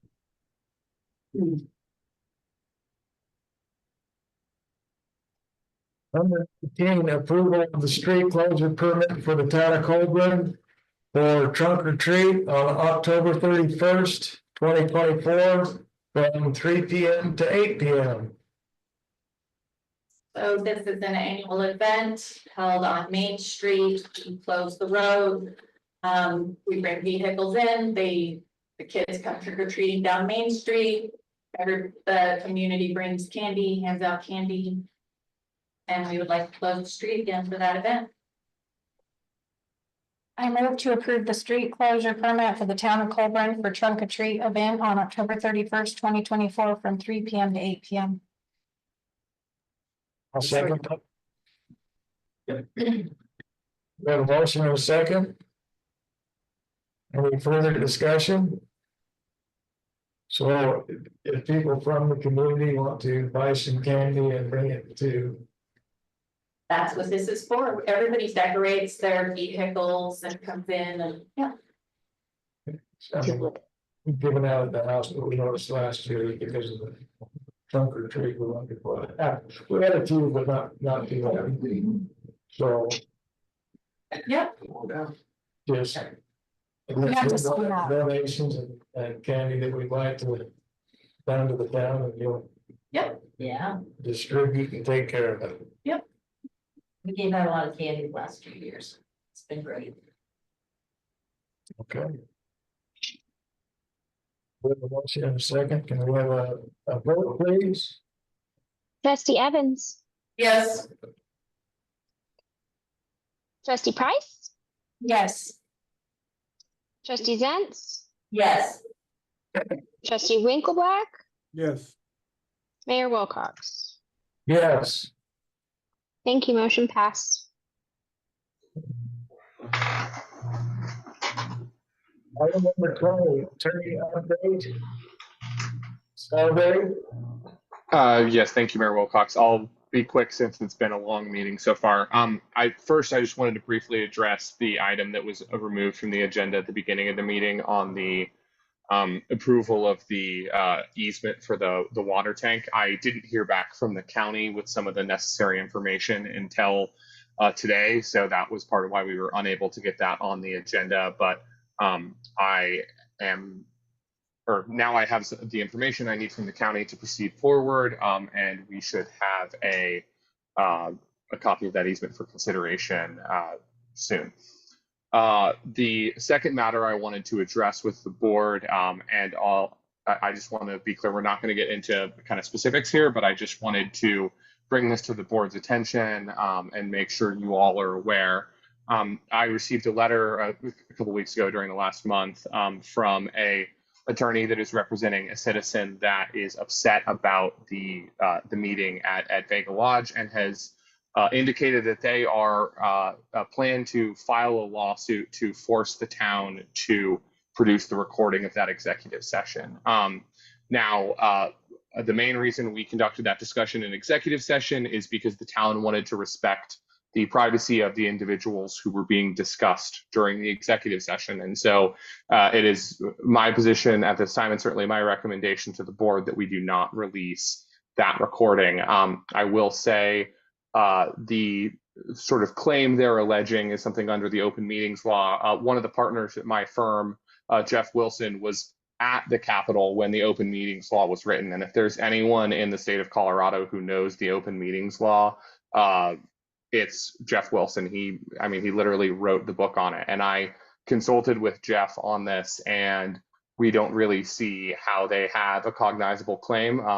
One unfortunate reality about the legal field is that there are attorneys out there who will sue anyone for anything at any time, even if they have a completely baseless claim. And at this moment, they haven't filed anything. If and when they do file something, I can come back to the board and seek guidance on how we want to respond. But again, it's my recommendation. The whole reason that executive session was conducted was to protect the privacy of those individuals. And, it's my recommendation that the town protect those individuals' privacy for various reasons. If any trustees have any questions, I'd be happy to answer them. But I just want to clarify, there's no public comment here, so not taking questions from the audience, only from trustees.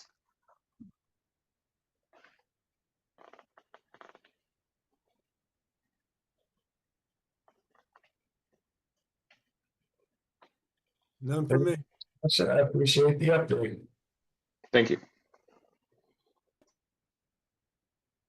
Monthly staff update or questions?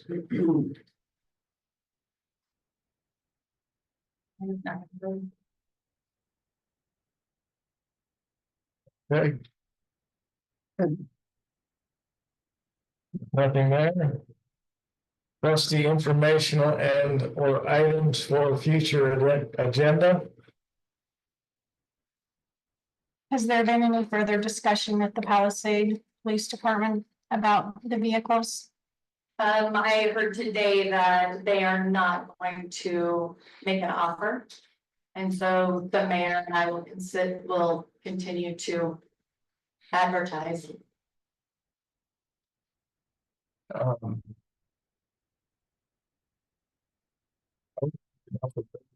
To put up the 2015 for auction. Is that proper or feasible? We can do that with. It doesn't mean we have to accept offers, but Would we have to strip it of all the?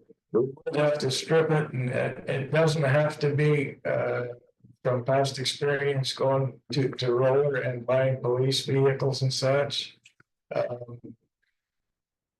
Actually, the antennas were left on. The only things that were taken off were the lights and the siren.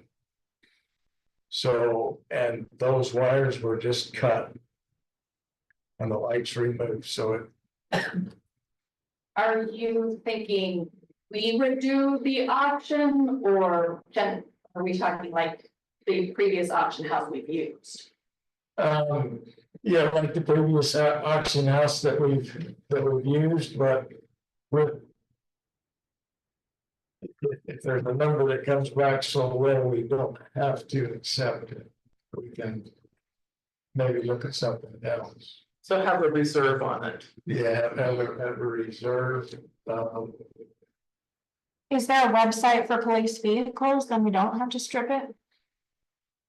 Not that I'm aware of.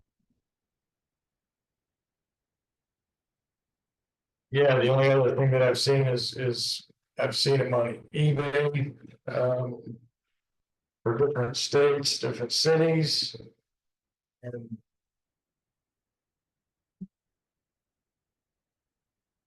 they can seal bids in the past, you know, putting it in the Daily Sentinel and then advertising about this past auction house. You know, since they're familiar with it and everything, I would certainly be open to letting them give us an idea, and then if we get a number, we can take it from there and make a decision. I'm not opposed to getting rid of the 2015. I would just like to make it as easy as possible on staff to do it. In whatever way that they feel is the best way to get rid of it. If we go to an auction house, we can't just, let somebody say, oh, I want that, and the auctioneer has to say, well, it depends on if the town hall agrees with it. Yeah. If you're gonna go to auction, you go to auction, you take what we get. Yeah, that's what I said. If we put I guess we could decide on a reserve. I don't want somebody to offer $100 and then it'd be worth several more $100 in scrap. I mean, it happened once before, and instead of $100, we re-advertised and got $1,500. So, which isn't a lot of money, but Some of the options for, removing it from our inventory. Analyzing why. We have surplused it, so at this point in time, we can take it to auction. We can keep it for sale with the 22 like we had it. We can list it separately. The thing with taking it to auction and stuff, we are gonna put the work back on staff to strip a vehicle and the lights. we're in the middle of some pretty good projects and work in here, so Yeah, I I would say, what's gonna be the easiest way to get it out of our inventory and get the funds that we feel that the value is there. And, consideration of staff's time with everything else we got going on. And regardless of, how it gets sold, if it's going to a law enforcement entity, we're gonna have to strip it anyway. So.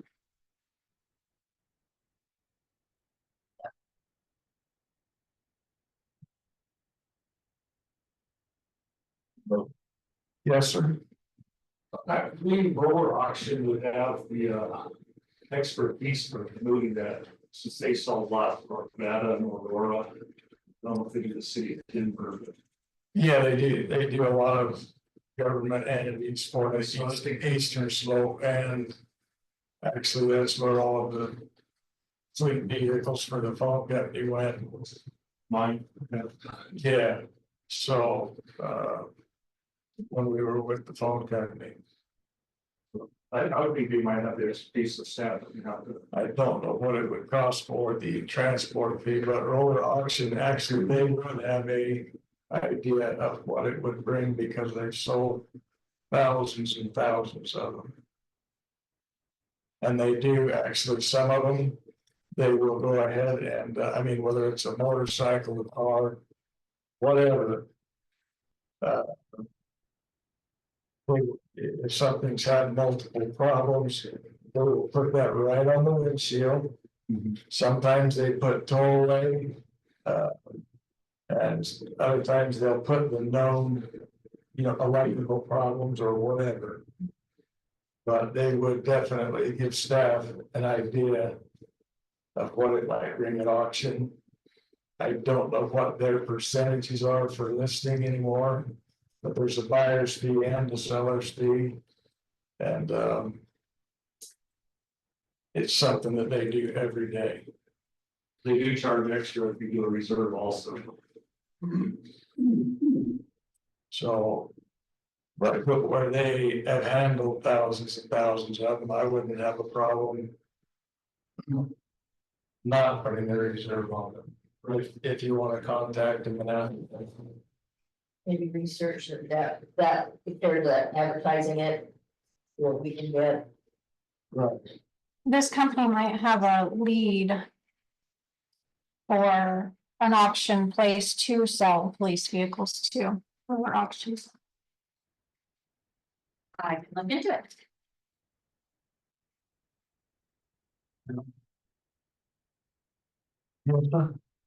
You have a repair shop right next door here, they could probably take that stuff off for. Yeah, And then it wouldn't be an issue. Do a steel bid, sell it to whoever.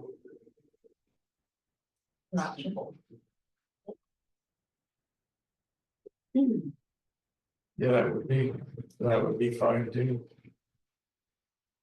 So at the last meeting, there was a motion for you and I to work on this, so can we continue to work on this? Okay, yes, and we will bring the options back. Perfect. Thanks for the suggestion. I'll meet with Johnny and go over it. Go from there. There. Based on discussions tonight, I'd like to see if staff could look into software or technical assistance in creating the minutes from the recordings so that everything that everybody says is recorded on paper for the minutes. Okay. Good.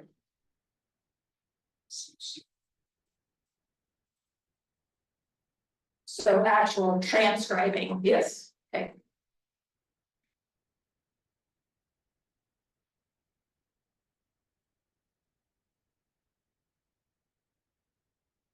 I believe that's what a lot of hospitals and doctors and such do now, so.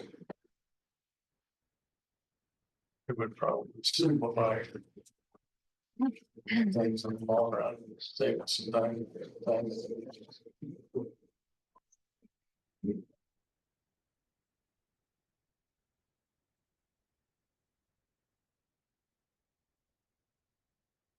Public correspondence. Even though I wasn't there, I'd like to thank the staff for all of their work on Oktoberfest. I hear that it was a great event. Great, thank you very much. As would I, yes, the staff, the lumberyard, just everybody involved, like everybody was having a good time and enjoying. Good food, good conversation, Right. great time. Yeah. Thank you for helping me, Mayor. You're welcome, thank you. I'm gonna get that straight sometimes, or most of the time. Can you discuss the LED licensing and portal access a little bit? That works. Yeah, so again, the Liquor Enforcement Division has set up a new state portal for clerks to use. I guess when they did that, they forgot Collbran existed. And so, after it was brought to our attention that somebody did not get theirs, we were able to go in. We had that one remedied the next day, and now we have access to the state portal. Was this only entity the only one that had a problem getting their license? Did the other restaurants get theirs in a timely manner? They reached out and we were able to get them, yes.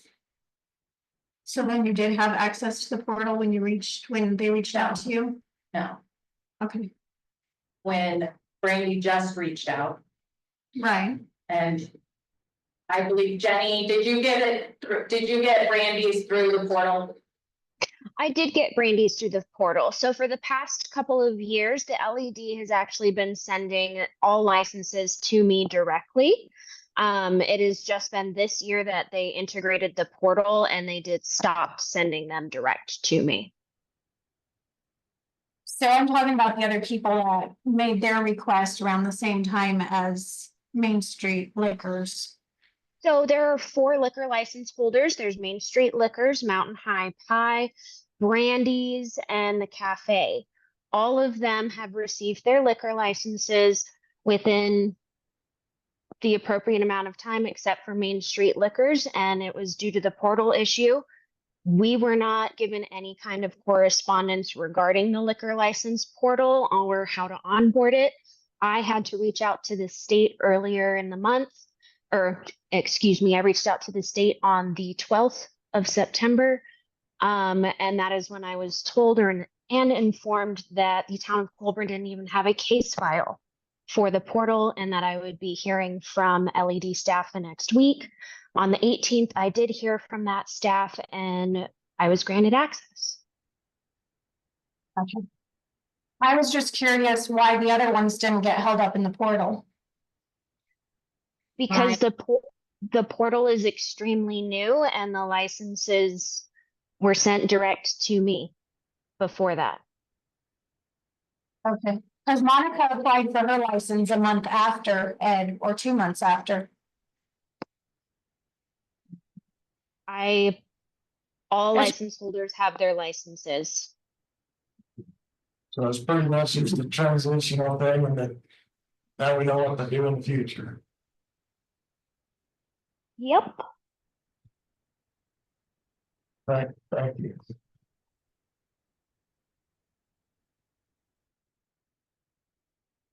Upcoming meeting dates, October 15th, 2024, for board work session and presentation of the proposed 2025 budget.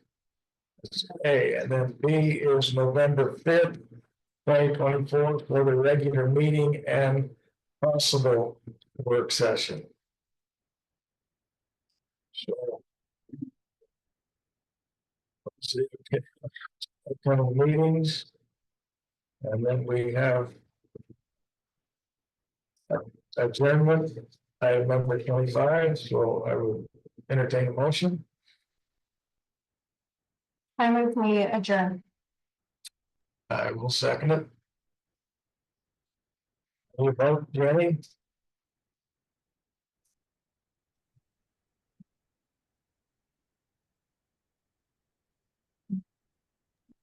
Trustee Evans, Yes. We can't hear. Trustee Price, Yes. Trustee Zent, Yes. Trustee Winkleblack, Absolutely. Mayor Wilcox. Yes, ma'am. Motion adjourned at 8:01 p.m. Thank you. Thank you. Session. Yes.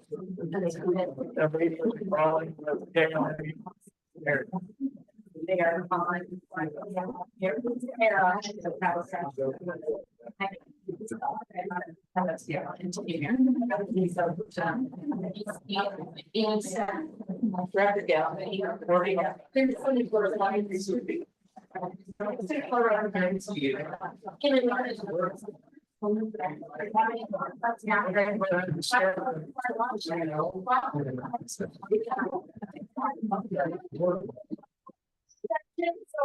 If there are conversations outside, please, that would be wonderful.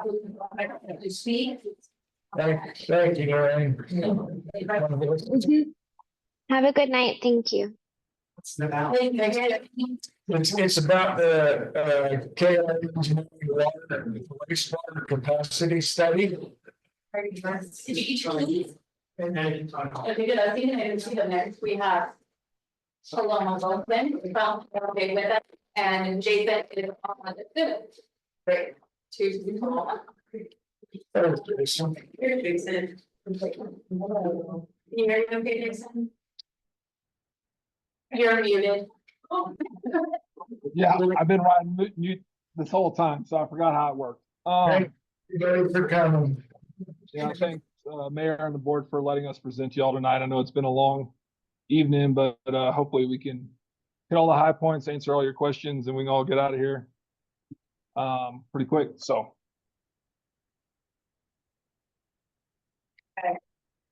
I'll start. This is it's kind of the quick version of the report that you guys got in your packets. Can we make sure? Oh, sorry, price that you got. We did that. Sorry, I was really excited.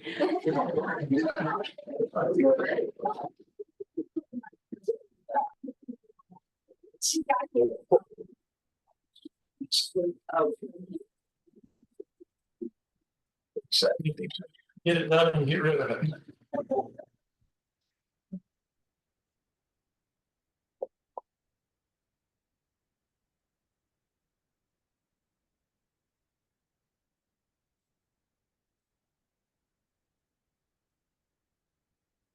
Do y'all have the PowerPoint pulled up in front of y'all right now?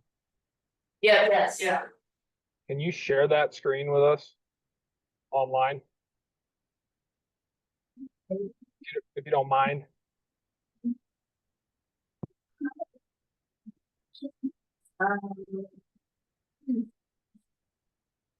Do you have a flash drive? Yeah, I can do it that way. Give me a minute, but yeah. I said that regeneration. I bet. You need it? No.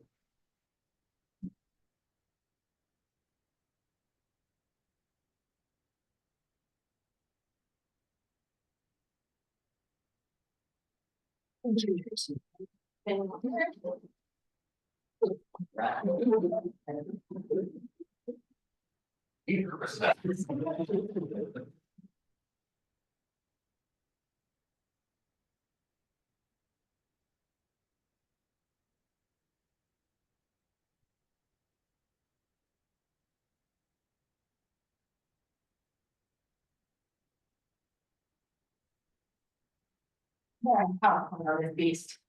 I do. It's just getting a little ancient there, but it's got it. The words don't, all the words don't work on it anymore.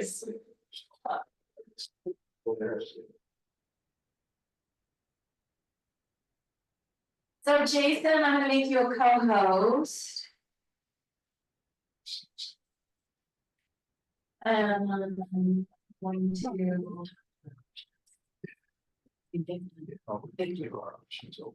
to. Share.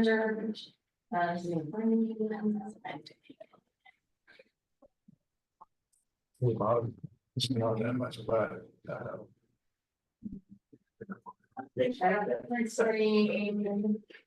It says on the color. Okay.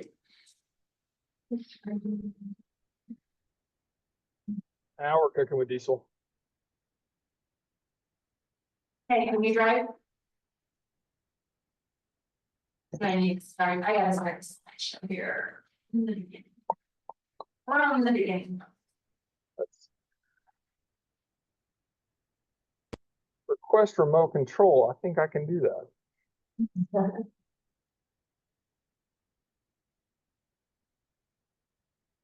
Oh.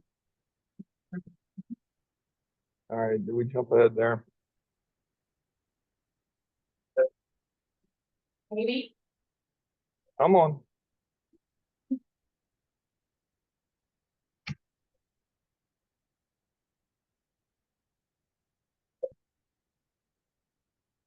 There's her intern call.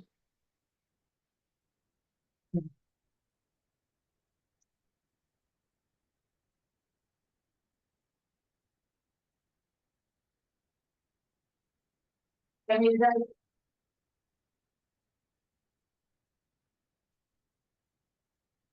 You're driving. Am I driving yet? I don't know if I'm driving yet because it won't let me go backwards. Yeah, I don't know why it will let you. It says you're controlling the screen, but That's fun. Technology works great till you need it to. I need it to. Let me go ahead and get it started and think. Stop, maybe you're not, stop. Stop. Okay, from the mouse. I'm done. I'm done. I got my hands off the mouse. I'm not clicking anything.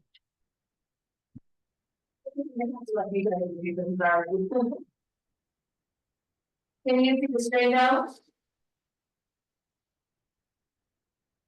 What was that? Can you see the screen?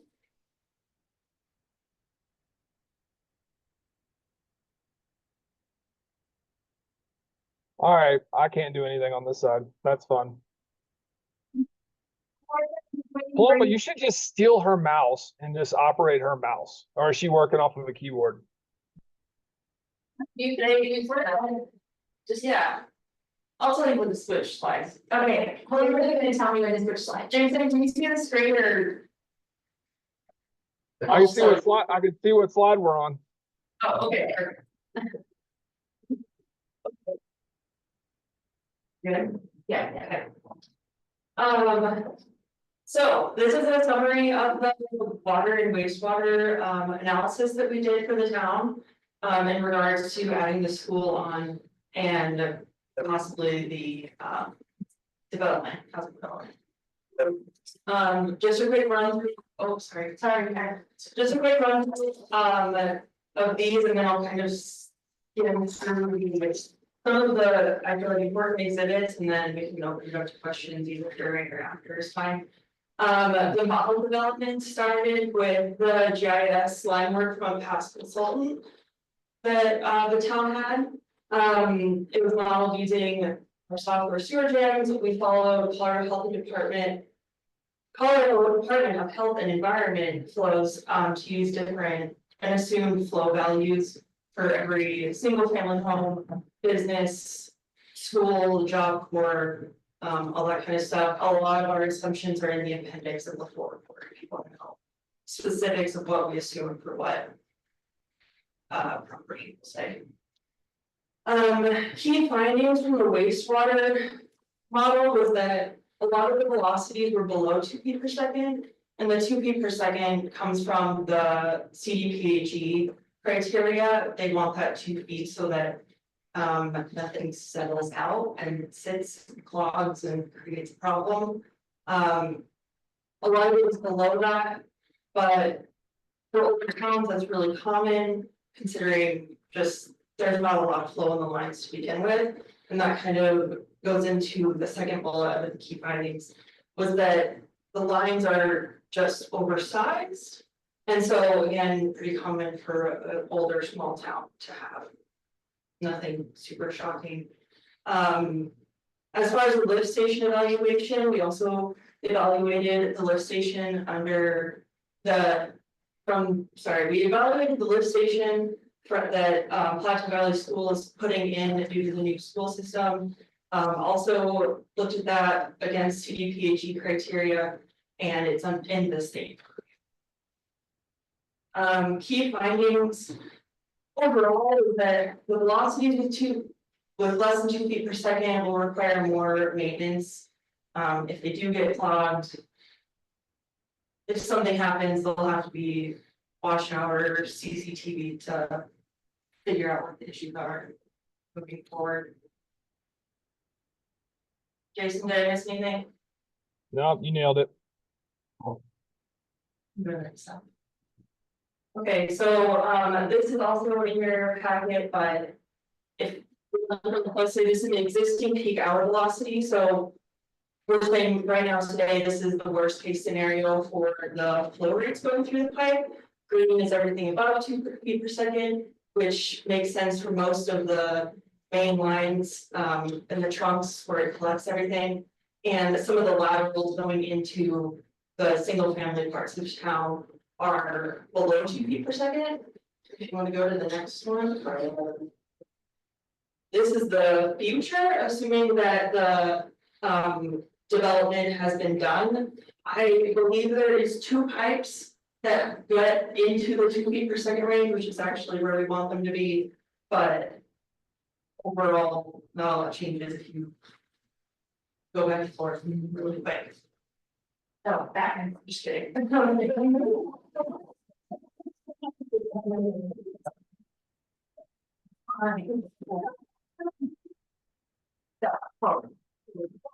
Thank you, Carla. I feature the app one.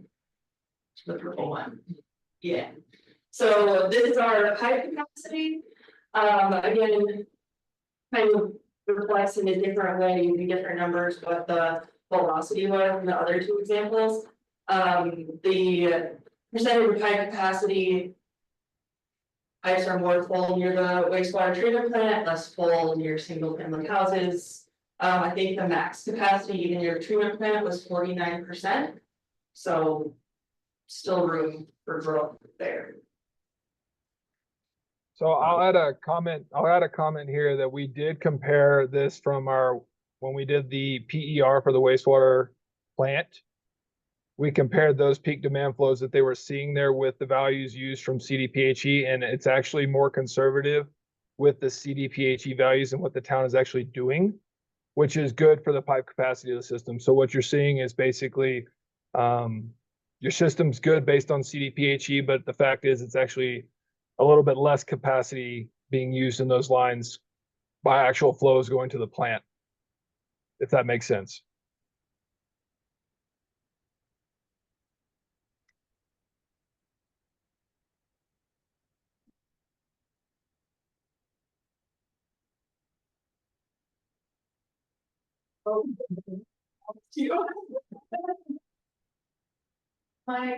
My patience, Carla.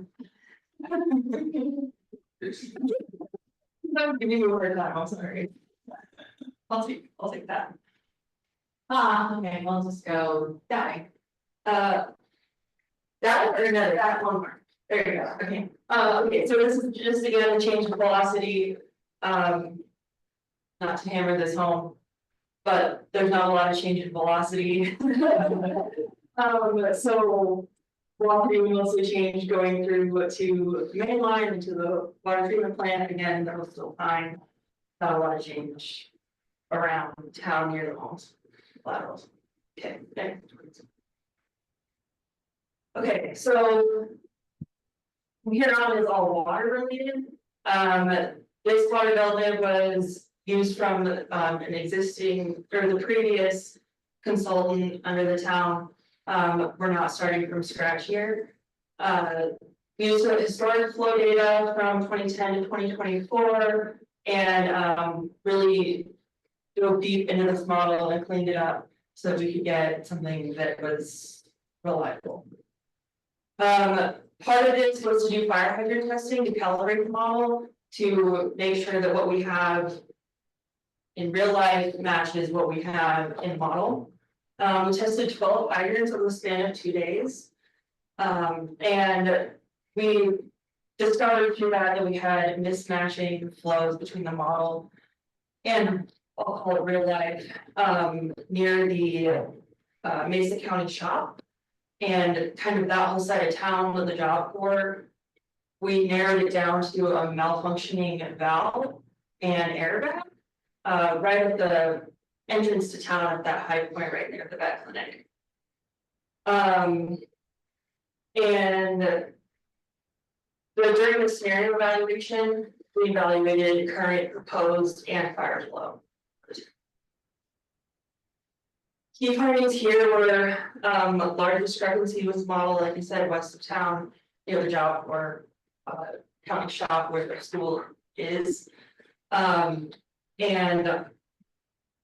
we get into this later of getting that valve replaced because that water line is creating airlock at that high point, and replacing that airlock will, or the airbag will allow flows to go towards that end of town where they're supposed to. Get rid of some friction.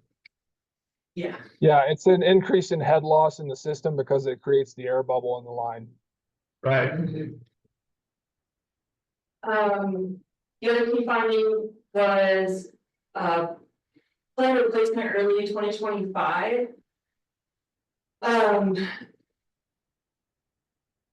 If we have potential impacts to fill a new tank. So hopefully we can get that air filled so that they can fill the tank for the school. KLJ will retest the hydrants to make sure that once that air and valve are replaced, that we are now matching town versus real life. Because we are very close to town versus real life with the rest of town, it's just that west end. Anything else, Jason? Before we go into exhibits? Yeah, you can go into exhibits. We can answer any questions anyone has after you get to this next set of exhibits. And so in terms of the plan replacement, it's not budgeted in this year's budget.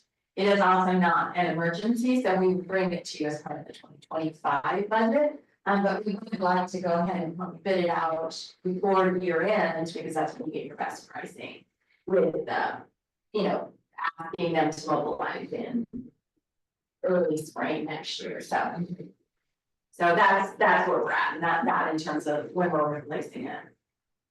And that is that $100,000 in engineering estimate that we talked about. And so this is what it is. This is this air back in valve. So part of the West End, I don't know how many homes, but I know some of the homes on Pearl in Plateau City are hooked up to city sewer.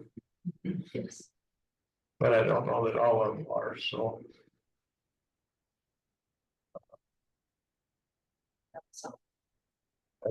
That's what caused the Assembly of God Church to have to haul water and go into redo Israel and whatnot, because the house on the very end filled the well, and then they put in without a permit a leach field within like 50 feet of the well.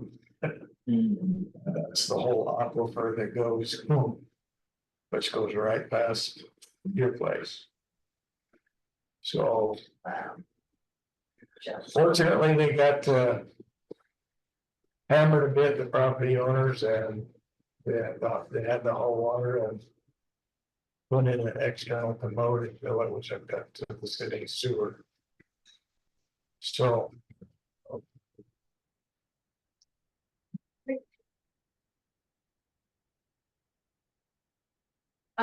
so this is available fire flow at 20 PSI for the existing system. Based on each diameter pipe throughout the town. You kind of go around and see what the available fire flow will be in that. At each hydrant.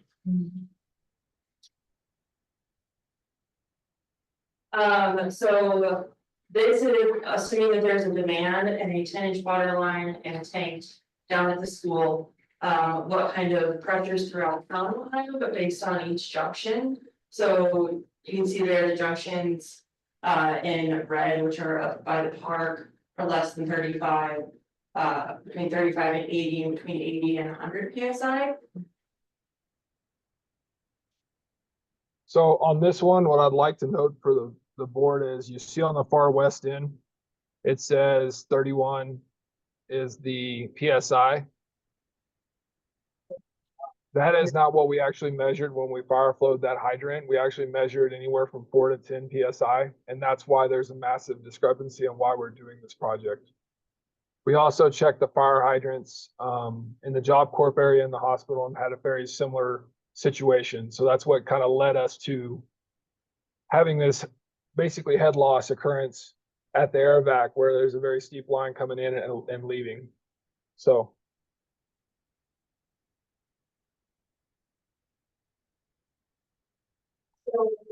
We also looked at what would happen if we could backflow the system. So basically, if both tanks in town existing were turned off and we wanted to keep the system in case of an emergency, we could backflow into basically where the green points are there, and then anything red would not get any water if the two tanks were off. And we're just relying on the school tank situation. Something that could help the situation if there was an emergency or whatever happened, you could add a booster pump at the end of town that would boost water to the rest of town in this hypothetical emergency situation. So then you would just be going off of the one tank best. It's also useful when you take tanks offline for maintenance, to have this supplemental storage, which the school tank obviously adds additional capacity that's not necessarily required, but it's a nice add for fire demand. Creates some redundancy, which is always good.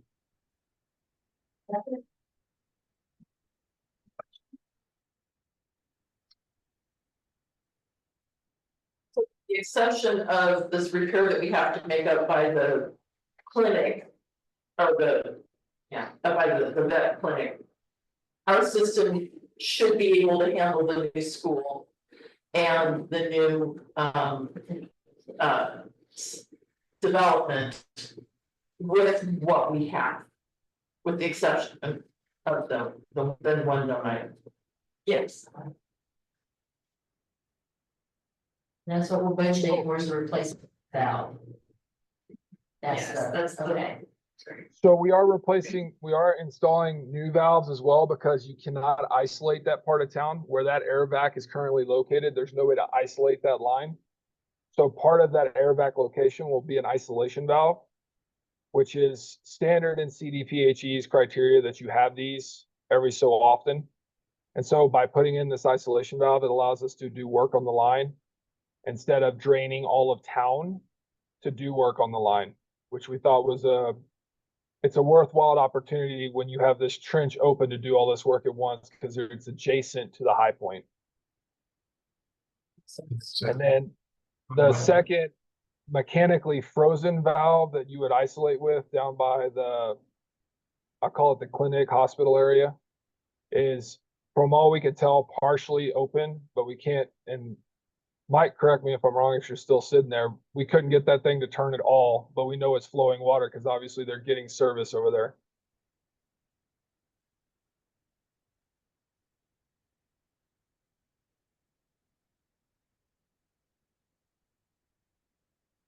Did everybody hear me, or did I get lost?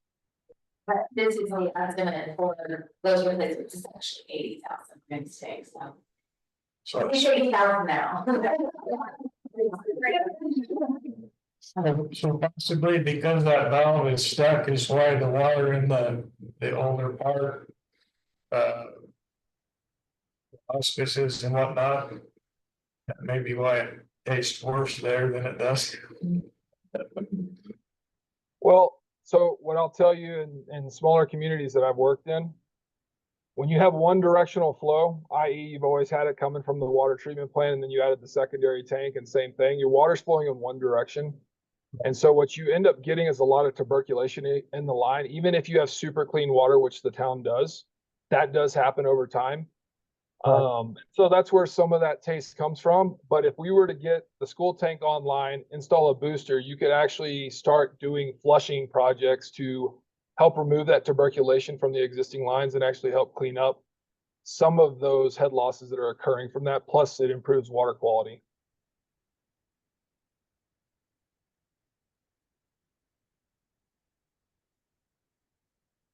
Makes sense to me. Not that it needs to.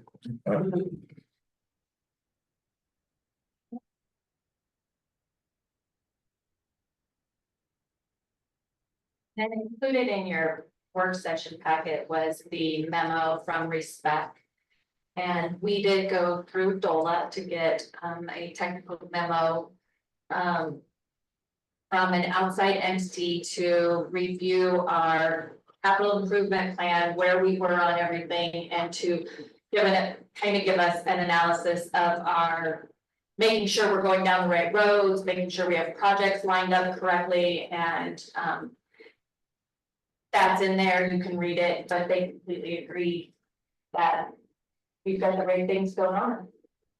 Probably the biggest distinction between kind of what we've had in planned, and we've included actual budget amounts, but is removing some of the sludge from the lagoons, and they are suggesting that based on the requirements for the new nutrient requirements will probably not be imposed instead of in 2027 until 2035. So that gives us a little bit more of a planning horizon to determine what to do in terms of the larger sewer project or the treatment plant. And so they suggest that we sample and profile the sludge like at this point, they do not recommend that we remove any sludge until kind of the regulations advance and we get better guidance on what we need to do. So. And you gotta have that suit that fits.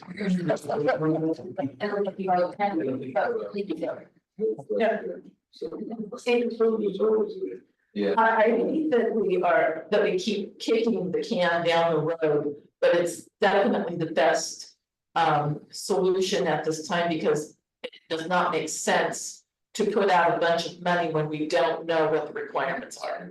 Right. And we're not in danger with our situation now. It's still very operational, so. Yeah.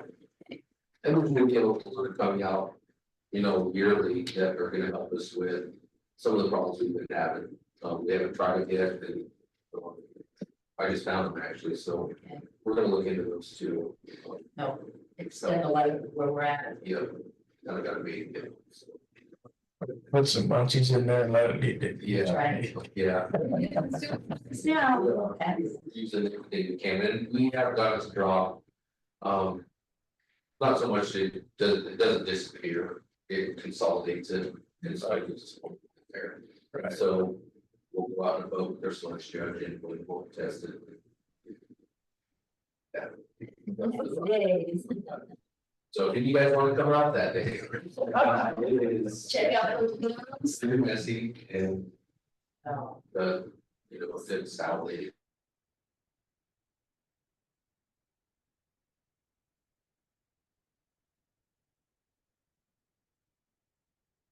So Said that, it's helping with the problems that we have. What we have is in the coldest months of the winter. Yep.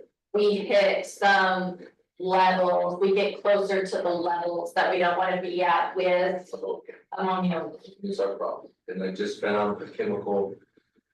That it's a type of bug.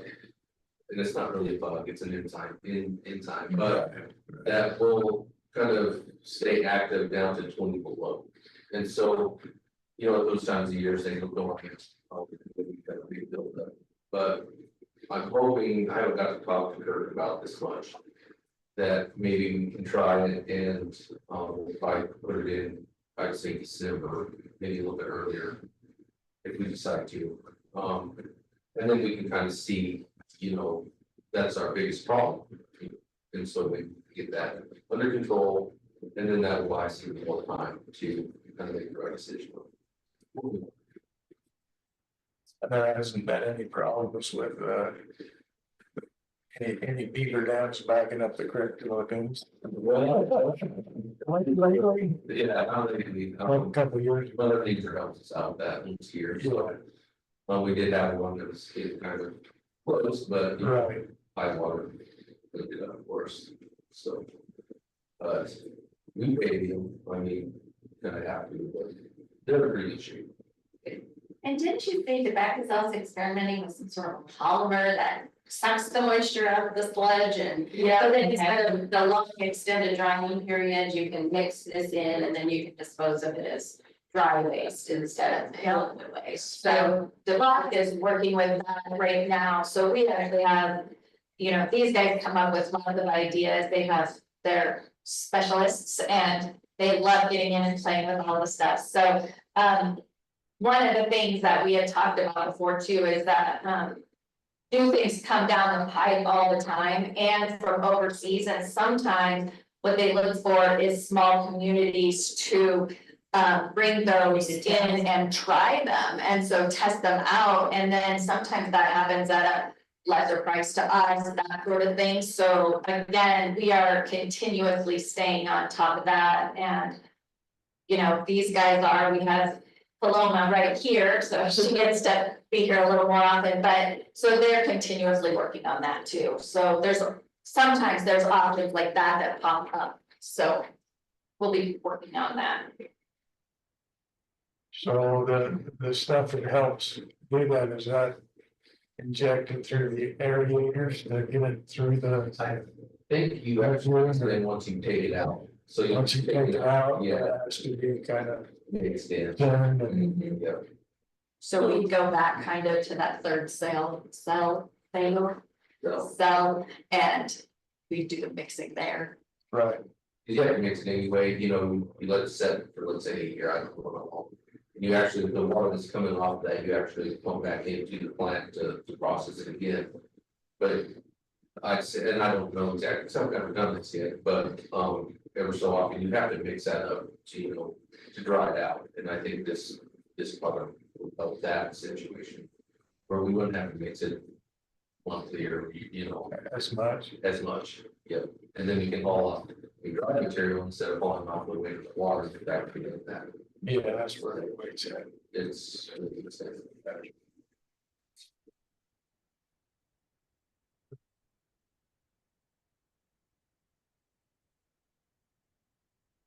Anything else? And that's all I have. We're all good? Good. Jamie, then we're all good? Thank y'all. You can go tuck yourself in. Thank you for the information. Yep, absolutely. We're here to help, whatever y'all need. Thank you. Thank you. Yeah.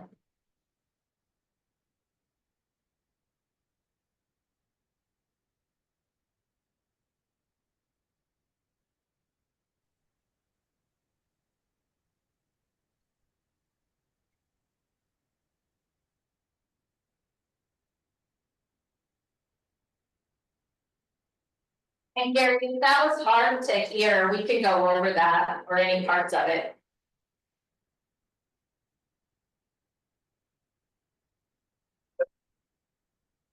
Or Gary might have gone away. No, I'm here. Good. You can still hear us? I'm still here. All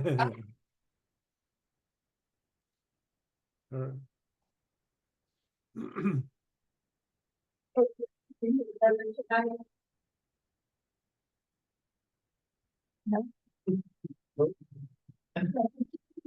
Did you do anything tonight, Gary?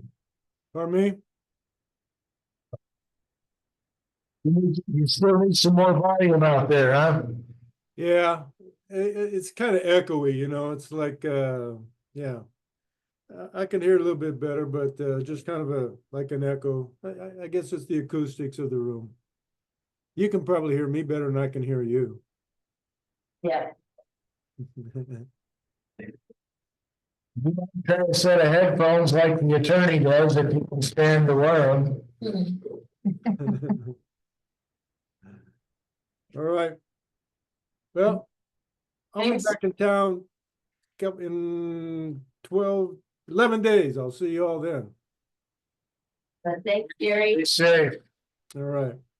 Good night. Goodbye.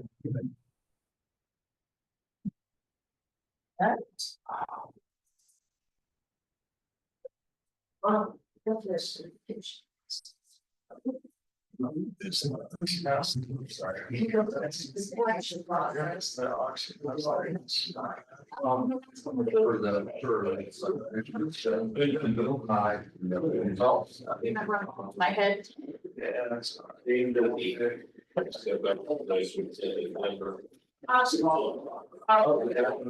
Argentine.